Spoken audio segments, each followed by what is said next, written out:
하나님 아버지 감사합니다. 오늘도 우리에게 말씀의 샘물을 터뜨려 주시고 성령의 감동과 또 지혜가 가득한 시간, 그 통독반에서 많은 은혜가 우리에게 임하는 시간 가지게 도와주시옵소서. 예수님의 이름으로 감사하며 기도하였습니다. 아멘. 자, 우리 지난 시간 역사를 좀 이렇게 보면요. 자, 이제 이스라엘 멸망하는 얘기잖아요. 그렇죠? 북이스라엘을 멸망시킨 나라는 아, 네, 누구죠? 누굽니까? 거기 북이스라엘 옆에 나라요. 아수르입니다. 아수르. 네, 아수르. 자, 이거는 꼭 아셔야 돼요. 자, 멸망한 그 연도는 BC 722년. 이것도 아시면 좋아요. 자, 이렇게 멸망을 했어요. 자, 그다음 남유다를 멸망시킨 나라는 바벨론. 네, 바벨론입니다. 이렇게 바벨론이 멸망시켰습니다. 자, 그다음에 페르시아가 갑자기 튀어나오네요. 바사라고 돼 있는데 여러분 성경에 바사라고 나오거든요. 바사가 페르시아입니다. 그러니까 성경에 조금 그 세계사의 언어를 그대로 쓰면 좋을 만한 그런 것들이 있는 것 같아요. 근데 페르시아 때 뭐가 있었다? 이스라엘의 그 포로들이 다시 돌아갔다. 자, 이걸 기억하시면 돼요. 여러분이 이제 지도에서 좀 더 정확하게 보시면 아수르 제국의 영역은 이 정도까지예요. 그러니까 여러분 이집트까지도 거의 장악을 했다. 이렇게 보시면 되고요. 자, 그다음 바벨론은 한 이 정도 영역을 장악을 했다. 이집트를 뭐 집어삼키진 않았지만, 네, 뭐 이 정도였다. 이렇게 얘기하시면 될 것 같고. 나중에 이제 있잖아요. 여러분이 이제 그 전에, 왜 이래? 네. 이 아수르 다음에 그 바벨론이 세워질 때 이 바벨론을 망하게 하려고, 그러니까 이 바벨론을 견제하려고, 전투가 있었다고 했잖아요. 그 전투 이름 기억하시나요? 저 위에 지방 이름이었는데. 네, 여기에 이 지역에 갈그미스라고 하는 곳이 있었어요. 갈그미스 전투입니다. 갈그미스 전투에서 누가 동맹을 했어요? 애굽이요. 맞습니다. 이 이집트하고 원래 이 지역의 패권자였던 아수르가 연합을 해가지고 바벨론을 무너뜨려 보려고 했는데 이곳에서 이제 커져나가는 바벨론 그 신흥 강자의 그 힘을 못 견디고 아수르가 이쪽으로 갈그미스 전투 1차에서는 이쪽으로 밀려났고 2차에서는 완전 멸망당했어요. 바벨론에 의해서. 그때부터는 이제 아수르는 존재하지 않는 나라가 됩니다. 이제 어쨌든 바벨론 제국의 시대가 왔고, 예. 그 다음의 시대가 뭐다? 여러분 딱 봐도 어때요? 범위가 넓어요. 훨씬 넓지 않나요? 페르시아가 어마어마합니다. 어마어마해요. 여기가 어딘지 아십니까, 여러분? 여기가 어딘지 아세요, 혹시? 거기 인도 옆에 파키스탄인가? 맞아요. 여기 이제 인더스강 쪽이에요. 그러니까 여기 건너가면 뭐가 있다? 인도가 있어요, 인도. 여러분, 인도가 아니구나. 내가 잘못 알았나 보다. 잠깐만. 그쵸. 거의 이제, 지금 말한 게 맞는 것 같아요. 거의 이제 그쪽까지도 영향을 미쳤던 곳이고, 네. 페르시아가 어마어마하게 이제 확장을 했고, 여기까지 갔는데, 페르시아가 어디를 노렸는데 망했는지 아십니까? 여러분, 세계사를 좀 아시면. 네? 페르시아가 노렸는데 점령하지 못한 곳. 그리스 아닙니까? 맞습니다. 어떻게 하세요? 청병준. 300에 나옵니다. 300에. 네, 맞아요. 페르시아가 점령하고 싶었던 곳이 바로 여기예요, 여기. 여기가 그리스 반도잖아요. 그쵸? 스파르타가 한 이쪽에 있고, 그 다음에 뭐, 아테네가 한 이쪽에 있는데, 아테네와 스파르타가 막 박터지게 싸우고 있었어요. 그전 시대까지는. 그렇죠? 근데 페르시아가 얘네를 집어삼키려고 오니까 어때요? 얘네가 동맹을 합니다. 아테네와 스파르타만 동맹을 한 게 아니라 이 지역에 있는 많은 흩어져 있던 도시국가를 형성하고 있던 채팅창에 뭐라고 나오죠? 그리스. 그리스 여기. 네, 좋습니다. 이렇게 답하셔도 됩니다. 네. 그래서 여기에 있는 도시국가 형태의 그리스의 도시국가들이 다 연합을 해가지고 한 제국을 이루게 됐죠. 그러니까 연합을 하게 됐죠. 그러니까 그 전까지는 다 도시였어요. 서로 견제하고 서로 뭉치지 못하는 도시 지역이었는데 요 페르시아를 이겨야 되겠으니까 어쨌든 다 뭉쳐가지고 두 번이나 이겼어요. 예, 그때 영하 300에서도 한 번 이기고 300 다음에 후속작이 뭐였죠? 300투입니다. 부활의 적. 302였나요? 네, 네. 맞아요. 처음 그 이긴 주역으로 스파르타가 나오잖아요. 스파르타가 300명의 그 군사로 이렇게 그 길을 가로막아가지고 결정적인 시간을 벌고 페르시아를 이제 그 전투에서 이제 패망시키는데 그 다음에 한 번 더 쳐들어왔을 때 아테네가 이겨요. 페르시아로 뭘로 이기냐면 그 다음에는 해군으로 이깁니다. 해군. 그 해군으로 이겼던 그 해전이 뭐였는지 기억하십니까, 혹시? 그 해전 이름? 아, 그거 살라미스입니다. 어이구, 창비 형제 그 세계사에 되게 밝네요. 제가 살라미스 해전이에요. 맞아요. 여러분이 살라미스 해전의 그 자세한 내용을 유튜브에서 찾아보시면은 거의 뭐 여러분 뭐 이순신급이에요. 거의 그 정도입니다. 왜냐면은 여러분 페르시아 같은 이 덩치 큰 나라가 물자를 준비하면 어마어마하게 준비했을 것 같지 않아요, 여러분? 그러니까 대단한 그 해군력을 준비를 해가지고 뭐 막강한 그 물량을 가지고 쳐들어갔을 텐데 하여간 이 당시에 이 정말 작은 땅을 점유하고 있는 이 그리스의 해군, 그 몇 안 되는 해군은 못 이겼다는 거 아니겠습니까? 그 당시 그리스의 배 구조가 굉장히 페르시아의 배를 완전히 파괴하고 지나가는, 여러분이 충파라고 들어봤는지 모르겠는데 충파 전략을 썼어요. 그래가지고 그리스의 배가 굉장히 신속하고요, 날렵하고 그 앞부분에는 그러니까 그 이제 금속 구조물로 만들어진 뿔 같은 걸 달아가지고요. 여러분 예전에 대포가 없던 시절이잖아요. 배와 배가 어떻게 싸웠느냐? 한 배에서 다른 배로 이렇게 그 해적처럼 넘어가서 싸우는 것도 있었지만 이 당시 시대에는 넘어가서 싸우는 게 아니었고요. 지금 그리스의 배들은 거기에 아예 그냥 철로 뿔을 단 다음에 그걸로 들이받아서 배를 쪼개버렸어요. 예. 여러분이 그 영화를 보시면 그 장면들이 영화화 되어 있습니다. 어쨌든 육군에서도 스파르타에 지고 해군에서도 야타네에게 비참하게 지면서 이게 이렇게 그 뭐 여기로는 다시 못 오게 됐어요. 정말 어마어마한 군사들을 잃어버렸거든요. 그렇게 살라미스 해전 때 쳐들어온 황제 이름 혹시 아시는 분? 크세 크로 시작하는데. 어떻게 아시죠? 크세르크세스입니다. 오, 그 성경에서 많은 사람들이 에스더서에 나오는 에스더의 남편 아하수에로가 크세르크세스라고 이해하고 있어요. 물론 다른 주장을 하는 사람도 있으니까 뭐 근데 대체로는 크세르크세스를 가리킨다 이렇게 보고 있습니다. 그 에스더서에 나오는 아하수에로 왕이 뭐 그거는 그렇게 이해하고 넘어가시면 될 것 같고. 자, 어쨌든 페르시아 제국의 시대는 굉장한 어떤 그 영역을 벌써 확보를 했지만 그리스만큼은 건드리지 못한 시대였다라고 이해를 할 수가 있겠고요. 자, 페르시아 다음이 어느 제국인지 아시는 분? 두구두구두구두구두구. 페르시아 다음? 네, 페르시아 다음이 어디겠습니까? 여러분, 한 가지 힌트를 드릴게요. 페르시아가 건드리지 못한 곳이 어딥니까? 아, 그 마케도니아 아닌가? 맞아요. 여러분, 이 그리스 반도에서요, 테베라고 하는 곳이 굉장히 군사적으로 강한 곳이 있었고, 그 위쪽에 마케도니아라고 하는 작은 도시가 있었어요. 마케도니아는 그러니까 국가가 아니었고 도시였습니다. 도시국가였어요. 그러니까 이 그리스의 폴리스 중에 하나였습니다. 근데 그 땅에서 하나의 걸출한 인물이 나왔습니다. 여러분이 알고 있어요. 누굽니까? 마케도니아. 알렉산드로스 3세가 나와요. 알렉산더가 나옵니다. 알렉산더가 그 즉위를 해가지고요. 막 16살 때부터 커리어를 쌓아요. 군사 커리어를 16살 때, 중학교 때, 중학교 때 막 전쟁터를 나갑니다. 예? 아버지가 필리포스 몇 세인데 하여간. 그 아버지는요, 애꾸눈이었어요, 이렇게. 근데 한 눈을 가지고도 굉장히 전투에 이제 뛰어난, 용맹을 바라는 사람이었는데, 암살을 당해서 죽고, 그 아들이 그 나라를 이어받았는데, 암살을 진압을 하고, 정말 군사적인 지니어스, 밀리터리 지니어스였어요. 여러분이 이제 알렉산더의 일화를 보면은 이게 믿기지 않는 일들이 너무나도 많이 일어나가지고, 야, 얘는 진짜 천재 중에 천재구나.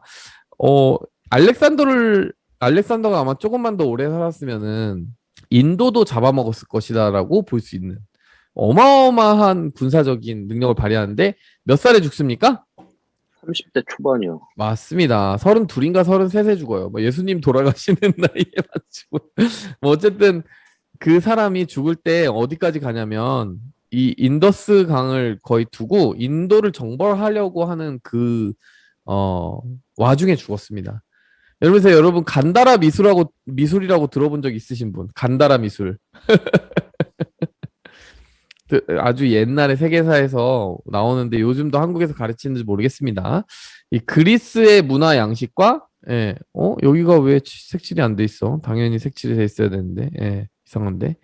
네, 그리스의 문화 양식과 이 인도의 현지 문화 양식이 이렇게 잘 섞여가지고 융합된 양식을 간다라 문화 양식이다. 이렇게 얘기합니다. 어쨌든 이 그리스라고 하는 제국은 어마어마한 그런 영토를 자랑을 했습니다. 근데 여러분, 그리스보다 강력한 국가가 나타났으니 어딥니까? 제국, 그 제국. 로마요. 바로 로마입니다. 여러분. 왜 로마를 안 보여줘? 세상에. 로마를 안 보여주다니. 뭐 이런 일이 다 있어. 자, 어쨌든 로마 제국은 우리가 말할 필요도 없죠. 여기 지도에 안 들어가요. 로마는. 참고로 이 지중해를 다 먹어버렸기 때문에. 지중해를 그야말로 다 석권했기 때문에 대단한 제국을 형성하게 되고, 물론 이 동방 쪽은 뭐 건드리지 못했지만, 자, 어쨌든 넘어가 보겠습니다. 자, 왜 지금 이 부분들을 여러분들에게 말씀드리냐면, 이게 바로 다니엘서의 배경이 되는 지식들을 담고 있기 때문이에요. 다니엘서. 자, 다니엘서의 배경은 어떻게 될까요, 여러분? 자, 여기 보시면요. 유다의 마지막 왕들을 보았죠. 여러분, 유다의 마지막 왕 요시야 어땠어요? 여러분, 추억해 보십시오. 요시야 어땠습니까? 요시야가 한 일이 뭐였죠? 우상 다 날리지 않았나요? 맞아요. 우상 모가지 다 날렸죠. 이 요시야라는 왕은 굉장히 대단한 왕이었어요, 진짜로. 그래서 여러분, 요시야가 개혁을 시작한 때를 보면요. 20대 초반인가 막 20대 중반? 되게 나이가 젊을 때부터요.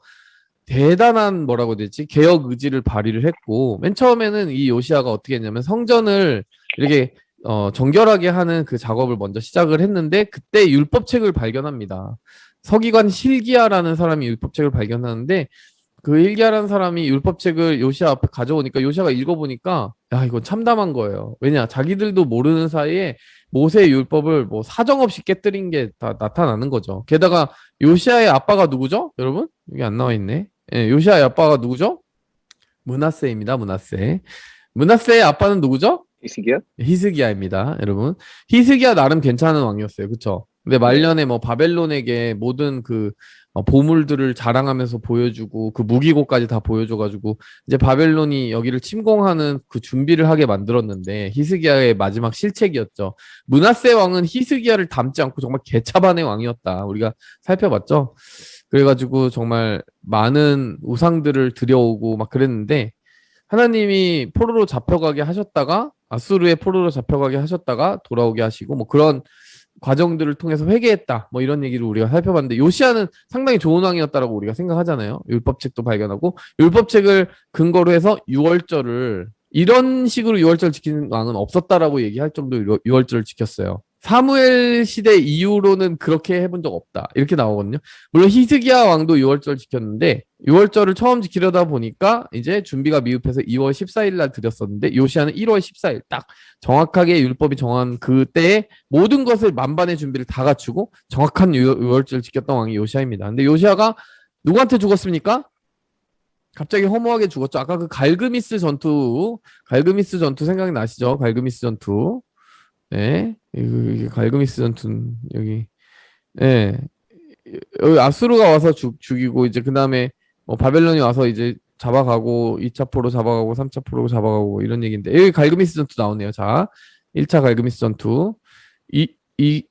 이집트가 바벨론이 커져오니까 이제 이 아수르가 여기까지 밀려나갔죠. 그래서 갈그미스에서 싸워가지고 어쨌든 바벨론을 한번 제압하기 위해서 아수르와 이집트가 손을 잡고 이제 이집트가 여기로 북상하는 거죠. 왜 북상합니까? 아수르하고 같이 싸워야 되니까. 북상하는데 이 이집트를 누가 막아섰다? 요시야요. 요시야가 막아섰다가 죽었는데 그 전투 이름이 뭐다? 무기토 무기토 전투입니다. 자, 무기토 전투 기억하십시오. 요시야가 여기서 허무하게 죽어요. 자, 그리고 이제 이집트가 위로 올라가가지고 그 군대가 아수르와 같이 힘을 합쳐가지고 바벨론을 격퇴해 보려고 했는데 못 이겼죠. 그게 갈그미스 1차 전투. 그리고 어쨌든 찢어져서 다시 이집트가 돌아가는 길에 여기 세워져 있는 요시야가 죽고 나서 요아스라는 왕을 세웠으니까 포로로 잡아간 그 다음에 또 한 번 2차 갈그미스 전투에서 또 완전히 최종적으로 패배하는 그런 일이 있었죠. 그리고 나서 바벨론이 그때부터 여기 길을 펴고 여기서 1차, 2차, 3차에 걸쳐서 포로를 잡아갑니다. 1차 때 잡혀간 포로 중에 누가 있다? 다니엘이 있다. 자, 그렇게 이해하시면 될 것 같아요. 자, 어쨌든, 자, 오늘 다니엘서로 바로 넘어가면, 그러니까 다니엘은 언제 그 포로로 잡혀간 거예요? 1차. 네, 맞아요. 아수르는 이미 어떻게 됐다? 멸망했다. 망했다. 아수르하고 이집트하고 연합해가지고 바벨론을 제압하려는 시도는 이미 무산됐고, 이제 바벨론이 이곳의 신흥 강자인데, 이제 1차 포로를 잡아가요. 잡아갈 때, 예, 이 다니엘이 잡혀갔다. 그래서, 여러분 이제 시대로 보면, 자, 여기 있습니다. 다니엘이 여기 보이시죠? 605년부터 536년까지 BC. 요시아 왕이 있고, 그 나머지 이제 짜투리 왕들 여기 있는데, 짜투리 왕들이 있을 때, 여기 여러분이, 여기가 바벨론의 왕들인데, 바벨론 왕의 이름 여기 뭐 있죠, 지금? 느부갓네살. 느부갓네살 왕의 이름은 절대로 잊지 마십시오. 느부갓네살 왕은 정말 중요한 왕입니다. 바벨론의 그 부흥을 이끌었고, 유다를 최종적으로 숨통을 끄는 왕이 누구다? 바벨론의 느부갓네살 왕이다. 586년에 그 일이 벌어졌습니다. 자, 근데 보세요. 멸망한 때는 586년이잖아요. 근데 다니엘이 포로로 잡혀간 건 586년이 아니라 언제다? 605년입니다. 그쵸? 1차로 잡혀가요. 그러니까 한 번은 포로로 잡아만 갔단 말이에요. 근데 막 또 반란을 일으키고 막 그래요. 그러니까 이것들 좀 보게 하고 2차로 쳐들어와요. 그때 2차로 잡혀간 게 누구다? 에스겔 선지자와 10,000명이 잡혀가요. 이게 2차 포로예요. 자, 마지막으로 3차 포로는 언제 잡혀갔겠어요? 나라가 완전 멸망했을 때 3차 포로가 잡혀가죠. 그러니까 여러분 포로로 잡혀간 거는 1, 2, 3차에 걸친 거예요. 무슨 말씀인지 아시겠죠? 포로가 돌아오는 것도 3차입니다. 여기 1, 그 다음에 여기 사진에 없는데 저 뒤쪽에 보면 1, 2, 3. 네. 여러분 포로로 잡혀가는 거는 다 바벨론이 3번에 걸쳐서 잡혀갔고 마지막 3차 포로로 잡아갈 때는 유다가 완전히 멸망했을 때다. 이렇게 이해하시면 되고 다니엘은 잡혀간 포로들 중에 1차 포로에 속한다. 이거 아시면 되겠고 에스겔은 2차 포로에 속한다. 이걸 아시면 되겠어요. 네, 우리가 이제 중요하게 여기는 이름들이니까요. 근데 다니엘이 얼마나 중요한 인물인지는 말할 것도 없습니다. 네, 바벨론에서 정말 중요한 인물이에요. 자, 그러면 우리 다니엘서를 조금 보도록 할게요. 다니엘은 이렇게 1차 포로로 잡혀왔는데 바벨론이 1차 예루살렘 침공 때 잡혀왔는데 자기들 친구가 있었어요. 이렇게 친구들도 굉장히 경건한 사람이었는데 바벨론의 관리가 되었습니다. 네, 여러분 관리가 어떻게 됐죠? 여러분 그때 다니엘이 저기 그 관리로 등용되는 그 과정에서 있었던 인상적인 일이 뭐였는지 기억하시는 분? 채식이요? 채식이라고 하셨나요, 초이자매? 맞습니다. 예, 거의 제가 독심술을 하는 것 같은 독심술이 아니라 뭐라고 그러죠? 그 복화술을 네?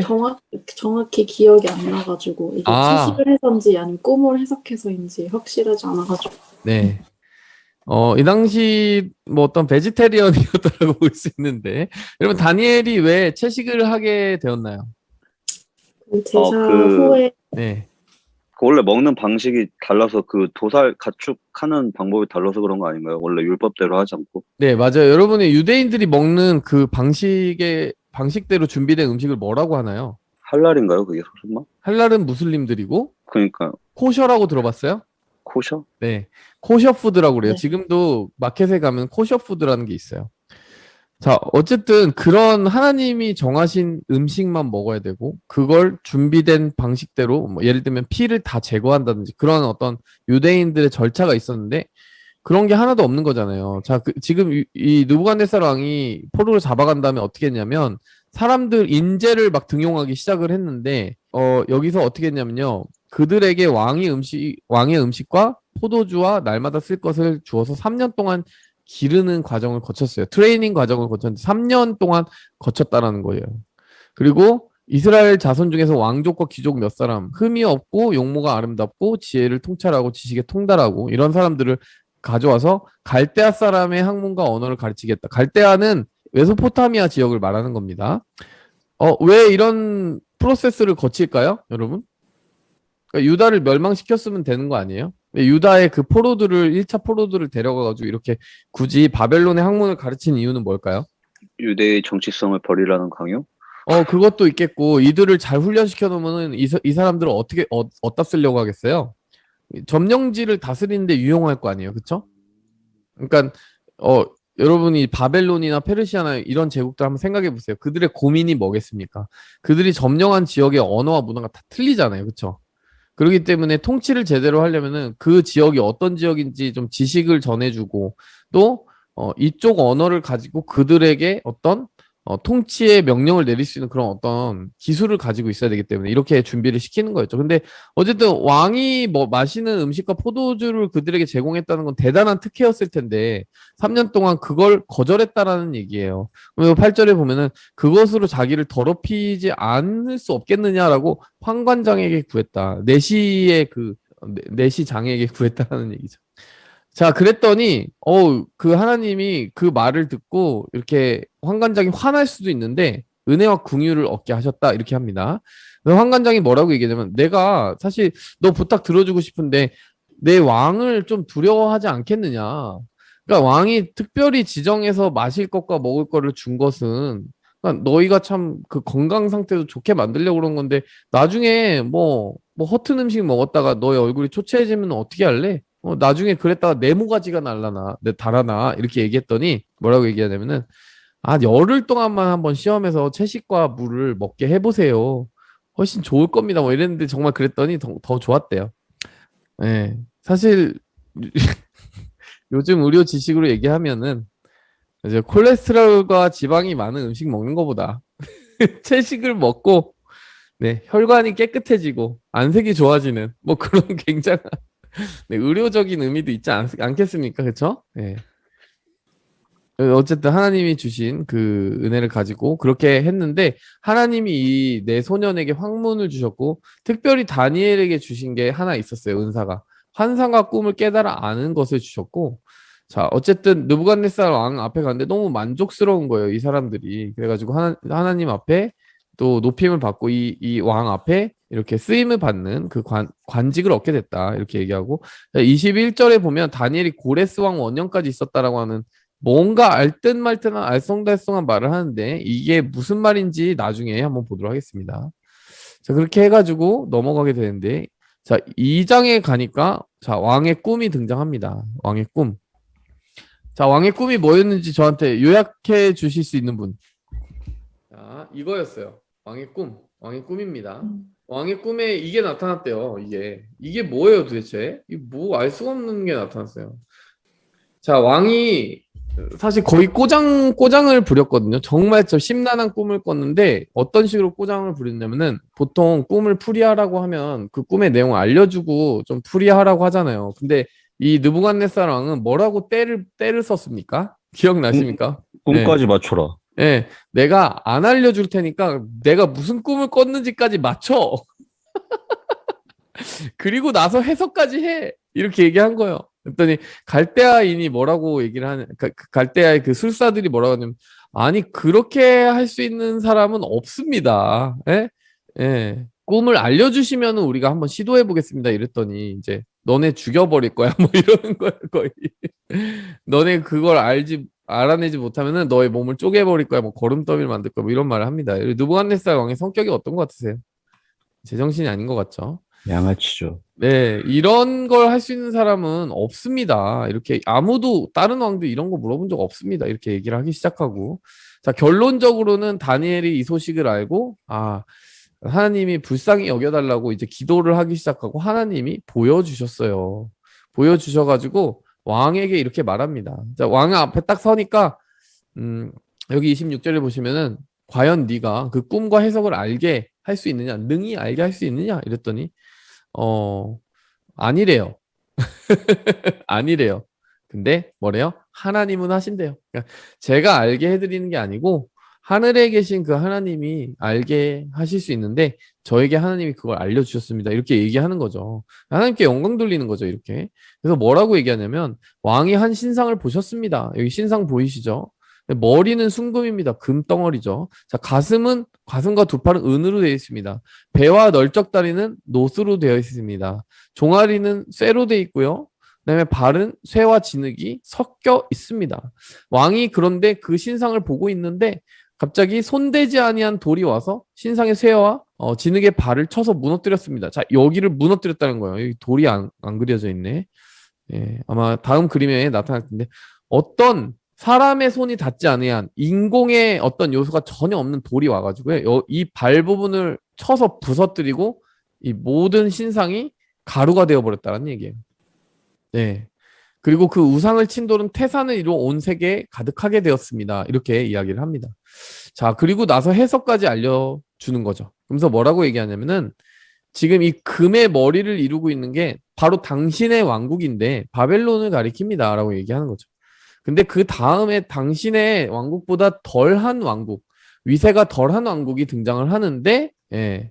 자, 여기 보면은 은의 왕국이 등장을 하고, 그 다음에 노새 왕국이 등장하고, 그 다음에 철의 왕국이 등장한다. 이렇게 하는데, 이 특징을 얘기해 주는 거예요. 예, 다 세상을 다스리는데, 이 쇠 같은 요 철의 나라는 정말 아주 강해서 쇠가 모든 것을 부수는 것처럼 다른 나라들 다 빠스러뜨린다는 거죠. 예.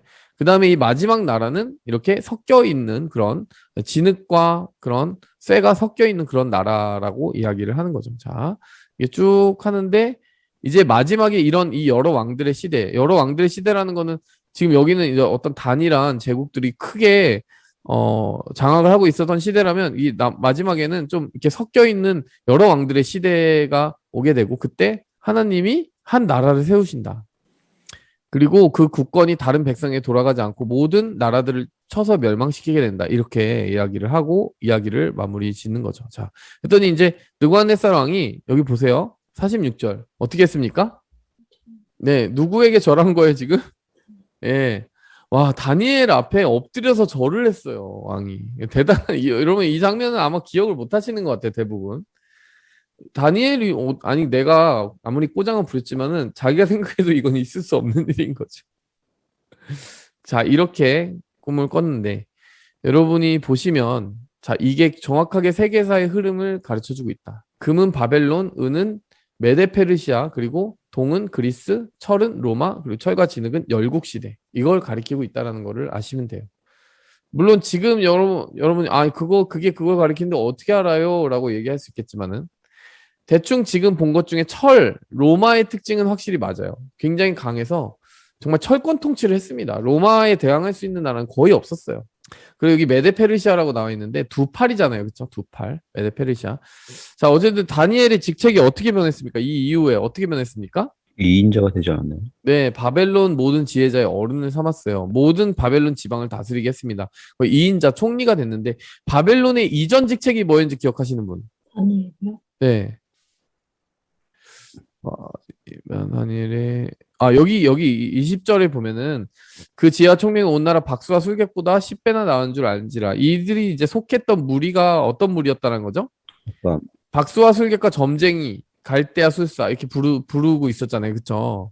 그러니까 지금 이 어떤 여러분 통치자가 아니라 그 전에는 어떤 역할이었다? 술사들의 무리에 있었다. 그러니까 나라의 운명을 기륭화복을 점쳐주는 점쟁이들을 그 무리 속에다가 넣어줬었던 건데 지금 여러분 여기서는 프로모션이 어디까지 됐다? 예, 정치인이 된 거예요, 여러분. 그러니까 단순히 높아졌다가 아니라 직책의 종류가 달라졌어요. 바벨론을 거의 통치할 수 있는 통치권자의 역할까지 된 거죠. 자, 이렇게 해서 이게 바벨론입니다. 이게 지금 여러분이 보는 이 바벨론의 영역이에요.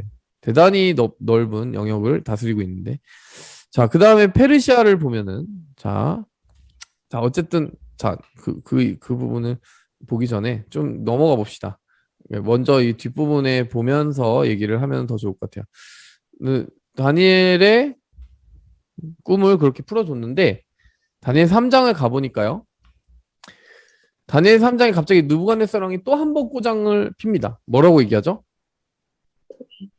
네, 금 신상을 만들었어요. 금으로 신상을 이렇게 어디 평지에다가 만들었는데 평지가 네, 두라 평지에다가 세웠다라고 하는데 두라 평지가 여기입니다. 여기 두라 평지예요. 여기가 네, 여기다 세우고 어떤 꼬장을 부렸느냐? 네, 사람을 보내서 총독과 수령과 행정관과 모사와 재무관과 재판관과 법률사 각 지방 모든 관원을 느부갓네살 왕이 세운 신상의 낙성식에 참석하게 했다.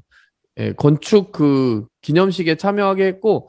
그 신상 앞에 다 절하게 만들었습니다.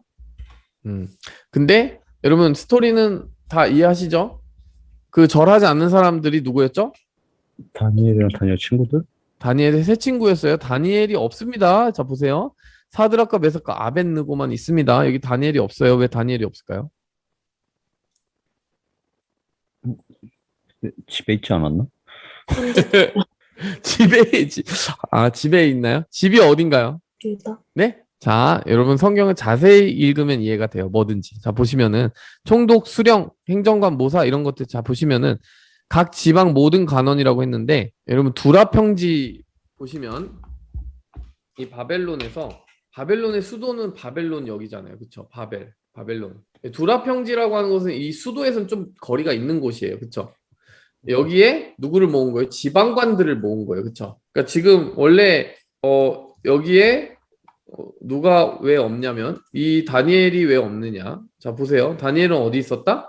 2장 마지막에 보니까 다니엘은 왕궁에 있었다. 여러분 성경은 하나도 빈틈이 없어요. 여러분이 자세히 보면 볼수록 놀라워요. 근데 다니엘은 왕궁에 있지 않았기 때문에 이런 꼬장을 마주치지 않아도 됐는데 이 지방관들의 모임이잖아요. 지방관들의 모임인데 보세요. 여기 보시면 49절 다시 보세요. 자세히. 왕이 다니엘의 요구대로 사드락과 메삭과 아벳느고를 세워서 어디? 바벨론 지방의 일을 다스리게 했고 다니엘은 왕궁에 있었기 때문에 지금 이 일이 벌어진 건데 당연히 지방에 있는 이 다니엘의 세 친구만 이 피해를 보게 된 거죠. 여기 절하지 않으면 불태워버리겠다, 풀 풀에 집어던지겠다라고 했는데 여기 꼿꼿이 서서 있는 모습 보이시죠? 네, 꼿꼿이 서 있습니다. 그래서 불에 던져 넣었는데 어떤 결과가 나왔죠? 안 탔죠. 네, 타지 않았을 뿐만이 아니라 왜 타지 않았는데 결박되지 아니한 네 사람이 불 가운데로 다니기 시작했다. 네 사람이 누구예요? 사드락, 메삭, 아벳느고 말고 네 번째 사람이 누군지를 모르겠는 거예요. 넷째 모양은 어땠다? 네, 신들의 아들과 같도다. 이건 누굴까요? 천사? 네, 우리가 뭐 확답을 할 수는 없지만 다니엘에 계속해서 어떤 존재가 나오냐면 인자라고 하는 알 수 없는 존재가 나오는데 이게 지금 성육신 하시기 전에 예수님이 아니겠느냐? 성자 하나님이 아니겠느냐? 이렇게 해석을 합니다. 그래서 예수님처럼 그려놨어요. 여기 보면은. 그게 신학적인 해석이에요. 어쨌든 하나님이 이렇게 큰 구원을 하시니까 정말 왕이 또 이렇게 높여요. 왕이 그들을 높입니다. 네. 자, 여기 가만히 보세요. 29절에 보면 내가 조서를 내리노니 각 나라와 언어를 말하는 자가 사드락과 메삭과 아벳느고의 하나님께 경솔히 말하면 가볍게 말하면 그 몸을 쪼개고 걸음터로 삼을 것이다. 왜냐하면 이같이 사람을 구원할 신이 없기 때문이다. 이렇게 얘기합니다. 이 말이 조금 웃기게 보이지 않으세요? 여러분? 자, 경솔히 말했던 사람이 누구죠? 본인이거든요. 여기 보시면은. 자, 여기 보세요. 이제라도 준비했다 절해라 그러지 않으면 풀무불에 던져 넣을 것이 능히 너희를 내 손에서 건져낸 신이 누구겠느냐 뭐 이렇게 얘기한 거죠. 자, 그래서 경솔히 얘기한 사람은 자기인데 걸음터로 만들겠다. 뭐 자기 자신을 향해 저주를 퍼붓고 있습니다. 자기도 모르는.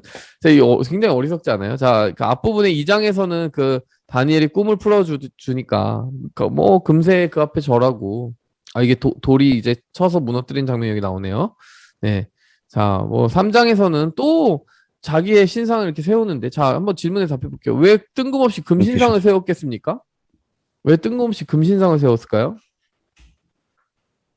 이거 뭐하고 닮아 있어요? 자기가 그 꿈을 꿔서 그렇지 않았을까요? 그렇죠. 여기 굉장히 닮아 있지 않습니까? 자기가 그 꿈꾸면서 대가리가 그 자기래매요. 그렇죠?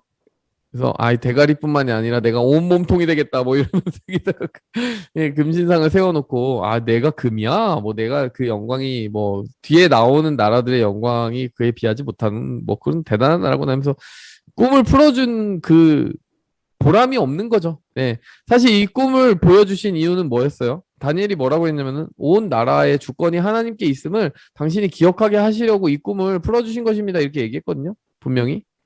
네. 그런데 지금 보람이 없는 거죠. 어떻게 보면은. 자, 이거 보시면은, 하나님이, 하늘의 하나님이 나라 권세를 주셨고, 다 그렇게 넘겨주신 것입니다. 이렇게 얘기하는 것이고, 뭐, 이게 다 확실합니다. 이렇게 얘기를 했는데, 그러니까 하나님을 겸손히 섬기라고 이 꿈을 풀어줬는데, 오히려 더 교만해진 거죠. 화면이 멈췄나? 지금? 끊기셨습니다. 끊겼네. 자, 끊겼네요. 지금. 그쵸? 자, 끊겨버렸네. 끊겨버렸나요? 여보세요? 여보세요? 수경자매 들어왔다. 다음 주에 이제 나가면 목사님 되나요? 오셨다. 아이고, 오셨네. 아이고. 아, 들으셨네, 목사님. 할렐루야. 네. 다 보았습니다. 어쨌든. 그새 또 새로운 분들이 여기 들어와 계시네요. 네. 근데 여러분 진짜 한 주 정도 더 하면 좋을 것 같은데. 또 끊겼어. 오케이. 또 끊겼어요? 오늘은 아닌 것 같네요. 여기까지. 정말로? 정말로? 안녕. 또 끊기셨네. 소리 잘 들리는데 저는? 소리 잘 들리는데 저는? 목사님 지금 안 들리시는, 지금 끊기시는데? 그래요? 아니 저는 잘 들립니다. 목사님 움직이세요. 목사님 지금, 목사님 안 지금 들려요. 동상 되셨어요. 목사님. 그 동상 되셨습니다, 지금. 아니요, 전 잘 들립니다. 이제 되는 것 같은데. 아, 이제 됩니다. 되죠? 자, 네. 됩니다. 네. 자, 어쨌든 자, 정리할게요. 자, 왜 뜬금없이 금신상이었냐? 앞에 그걸 풀어줬는데 그걸 자기 중심적으로 해석을 한 거예요. 예?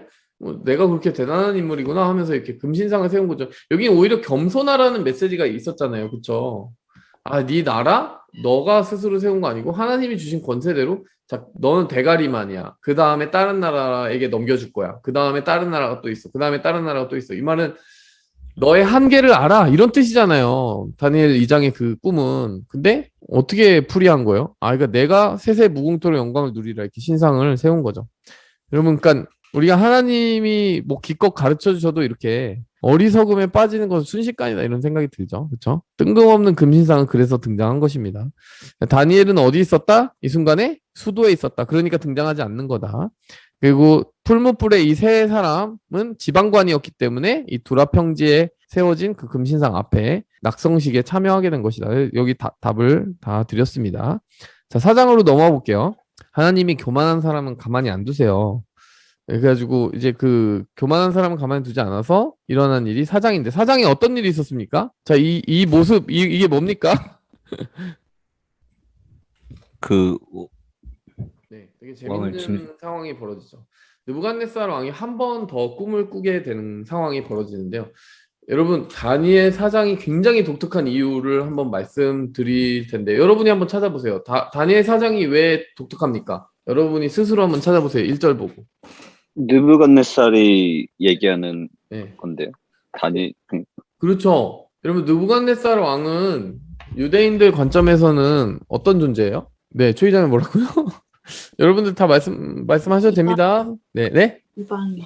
네, 이방인이고 그냥 이방인입니까? 원수? 이토 히로부미 같은 존재 아닌가요? 왼수 중에 왼수죠. 지금 다니엘 포로로 잡아온 사람이고 유다 멸망시킨 사람이잖아요, 이 사람이. 근데 이 사람이 지금 여기 보면요, 조서를 내리노라 하면서 이렇게 지극히 높으신 하나님이 내게 행하신 일을 너희에게 알게 하려 하노라. 모든 바벨론의 사람들한테 하나님을 간증하는 간증문을 써서 조서로 내렸다는 거 아닙니까? 참으로 크시다. 얼마나 놀라우신지 모르겠다. 이러면서요, 자기가 내가 경험한 거를 이야기하겠다 지금부터. 여러분, 그러니까 다니엘서 4장의 장르는 뭐다? 느부갓네살의 간증? 그쵸. 간증이라는 거예요. 그것도 정말 그 유다인들의 원수의 간증이라는 겁니다. 그래서 여러분, 벌써 뭐 구약 성경은 이방인들을 배척한다? 그렇지 않아요. 하나님의 통치는 모든 열방과 왕국에 미치고 있다는 사실을 구약 성경도 힘있게 말하고 있다는 걸 여러분 꼭 기억하시면 좋을 것 같아요. 이게 다니엘 4장의 느부갓네살의 간증은 여러분들이 직접 더 자세히 읽어보세요. 그럼 간증을 통해 뭘 얘기하셨느냐? 했느냐? 이 느부갓네살 왕이 이런 얘기를 해요. 내가 편안하게 궁에서 있을 때 한 꿈을 꾸면서 굉장히 힘들어했다. 심란한 것이 있었는데 그 꿈을 풀어달라고 누구를 불렀다는 거예요? 벨드세살이라고 부른 다니엘을 불러왔다. 그 전에는 여러분 그 다니엘 2장에서는 꿈 안 알려주고 맞춰봐라 이런 꼬장을 부렸는데 여기선 그러진 않았어요. 일단 꿈을 알려줬습니다. 꿈에 뭐가 있었냐면은 큰 나무가 있었고 그 나무에 열매도 많고 가지도 풍성해서 거기에 새도 있고 짐승도 있고 이렇게 그 나무를 의지하는 많은 생명체들이 있었는데 그 나무를 갑자기 보더니 거룩한 순찰자가 하늘에서 내려오면서 소리를 크게 질렀다는 거예요. 이 나무를 베어버리고 가지를 다 끊어버리고 잎사귀를 떨어버리고 짐승들을 다 쫓아내버려라 이렇게 하면서 꿈에 일어난 것처럼 이렇게 잘려버렸다는 거죠. 그러면서 그 그루터기를 이렇게 메어버려라. 금속으로 쇠와 노줄로 동여버려라. 그리고 나서 뭐라고 얘기하냐면 하늘의 이슬에 젖고 땅의 풀 가운데 짐승과 함께 제 몫을 얻으리라. 뭔가 알 수 없는 내용이잖아요. 되게 심란하죠, 그렇죠? 그랬더니 짐승의 마음을 받아서 7대를 지나리라. 뭐 이런 그 꿈을 꿨는데 다니엘이 풀이를 해줬습니다. 다니엘이 뭐라고 얘기하냐면은 놀라는 거예요. 놀라면서 야 이런 꿈들은 왕의 원수에게 이루어졌으면 좋겠습니다라고 이야기하면서 바로 그 나무는 왕 자신입니다. 예? 많은 만민들이 의지할 만한 그런 열매를 내고 영향력을 발휘하는 사람이 바로 당신입니다. 그런데 한 순찰자가 와서 하늘에서부터 여기를 잘라버리듯이 당신이 사람에게서 쫓겨나서 들짐승처럼 풀을 먹고 하늘 이슬에 젖으면서 7대를 지나게 될 것인데, 자 그러면서 그 과정의 목적이 뭐냐면 모든 지극히 높으신 하나님이 이 나라를 다스리시고 자기의 뜻대로 그 왕권을 누구에게든지 원하는 대로 주시는 것을 당신이 깨달을 때까지 짐승같이 살게 하신다는 거죠. 이런 모습으로 살게 하신다는 거죠. 어쨌든 꿈을 풀이해줬으니까 아 그런가? 이러면서 이렇게 살았어요. 근데 이제 그냥 지나갔는데 12달이 지난 후에 1년 후에 그 일이 벌어졌다는 거죠. 왕궁을 거니면서 이 30절이 문제가 되는 거예요. 30절이 뭐라고 합니까 지금? 30절에 뭐가 문제입니까 지금? 하나님이 보실 때 제일 문제가 되는 게 뭐예요? 자기의 영광을 나타내는 거죠. 그렇죠. 이 큰 바벨론 내가 능력과 권세를 건설을 나의 도성으로 삼고 이것으로 내 위엄의 영광을 나타낸 것이 아니냐. 네, 내가 한 거야. 이건 나의 것이야. 나를 위한 것이야. by me, of me, 그리고 for me. 그러니까 뭐 이게 다 내 거라는 얘기인 거죠. 한마디로 말하면. 그 말이 아직도 내 입에 있을 때 하늘에서 소리가 들렸는데 너의 왕위는 떠나갔다. 이러면서 여러분 이 심판이 임해서 진짜 어떤 정신병적인 증상이 임해서 들짐승처럼 막 소처럼 풀 먹고 뭐 손톱이 막 자라고 머리털이 이렇게 되고 뭐 이렇게 됐다라는 얘기예요. 그렇죠? 그 기한이 다 찼을 때 하늘을 우러러보고 지극히 높으신 하나님께 감사하면서 경배하였더니 경배하면서 총명이 돌아왔다. 하늘을 우러러 보았을 때 비로소 하나님을 우러러 보았을 때 총명이 돌아오면서 하나님께 감사하겠다는 거죠. 여러분 이게 참 신앙인들이 하는 많은 간증의 패턴 속에 실제 등장하지 않아요? 정말 하늘 무서운 줄 모르고 자기 교만에 이제 취해가지고 살다가 하나님이 치셔가지고 약해지고 힘들어지고 자기의 마음과 영혼이 피폐해져서 뭐 어찌하지 못하는 그 상황 속에 처해 있을 때 갑자기 그제서야 하나님을 우러러보게 되고 하나님의 크심을 경험하게 되고 그 겸손한 마음을 회복하게 됐을 때 바로 당신이 진짜 하나님이십니다라고 하는 것을 고백하는 일들이 있지 않습니까, 여러분? 그런 간증 못 들어보셨어요? 예. 이렇게 바벨론의 왕이었던 이방인의 그 원수이자 그 이방인의 왕이었던 느부갓네살이 너무나도 진짜 하나님 만난 거예요. 자기의 정신을 자기가 어떻게 컨트롤할 수 없었던 일종의 정신병적인 상황 속에 던져졌을 때 그제서야 내가 진짜 연약한 사람이구나. 내가 내 뜻대로 다 할 수 있는 그런 존재가 아니구나. 내게 있는 총명, 지혜, 권세 이거 다 받은 거구나라고 하는 걸 깨달으면서 겸손해지게 됐다는 거죠. 그때 총명이 돌아오고 다시 세움을 받고 다시 모든 위세가 더하였다. 이러면서 내가 그렇기 때문에 하늘의 왕을 찬송한다. 이렇게 지금 이야기가 끝납니다. 여러분 1장에서 4장까지 무려 주인공이 누구인 것 같으세요? 네, 느부갓네살 왕인 거죠, 사실은. 그래서 느부갓네살 왕의 이야기가 굉장히 중요하다는 사실을 여러분 기억하시면 될 것 같고, 다니엘 5장으로 넘어갑니다. 네, 다니엘 5장은 이제 벨사살 왕이 이제 등장을 하는데, 다니엘의 아들 쪽입니다, 아들. 근데 이 좀 개차반이죠. 그래서 뭐 금은 그릇, 하나님의 성전에서 가져온 금, 은 그릇을 가지고 거기다가 술을 부어 마시다가 갑자기 하나님의 막 취해 있는데 사람의 손가락들이 나타나서 벽에 글자를 쓰기 시작합니다. 그 글자의 내용이 뭐였죠? 여러분? 그 벨사살 왕이 네. 맞아요? 이렇게 시작하는 거 맞나요? 자, 이 손가락. 네, 벨사살 왕이 어떻게 되는 거죠? 그 저울로 달아보았을 때 가벼워지고 그 시대를 끝나게 하셨다. 정말 너무 잘 기억하십니다. 메네메네 데겔 우바르신. 정말 정확하게 기억하시네요.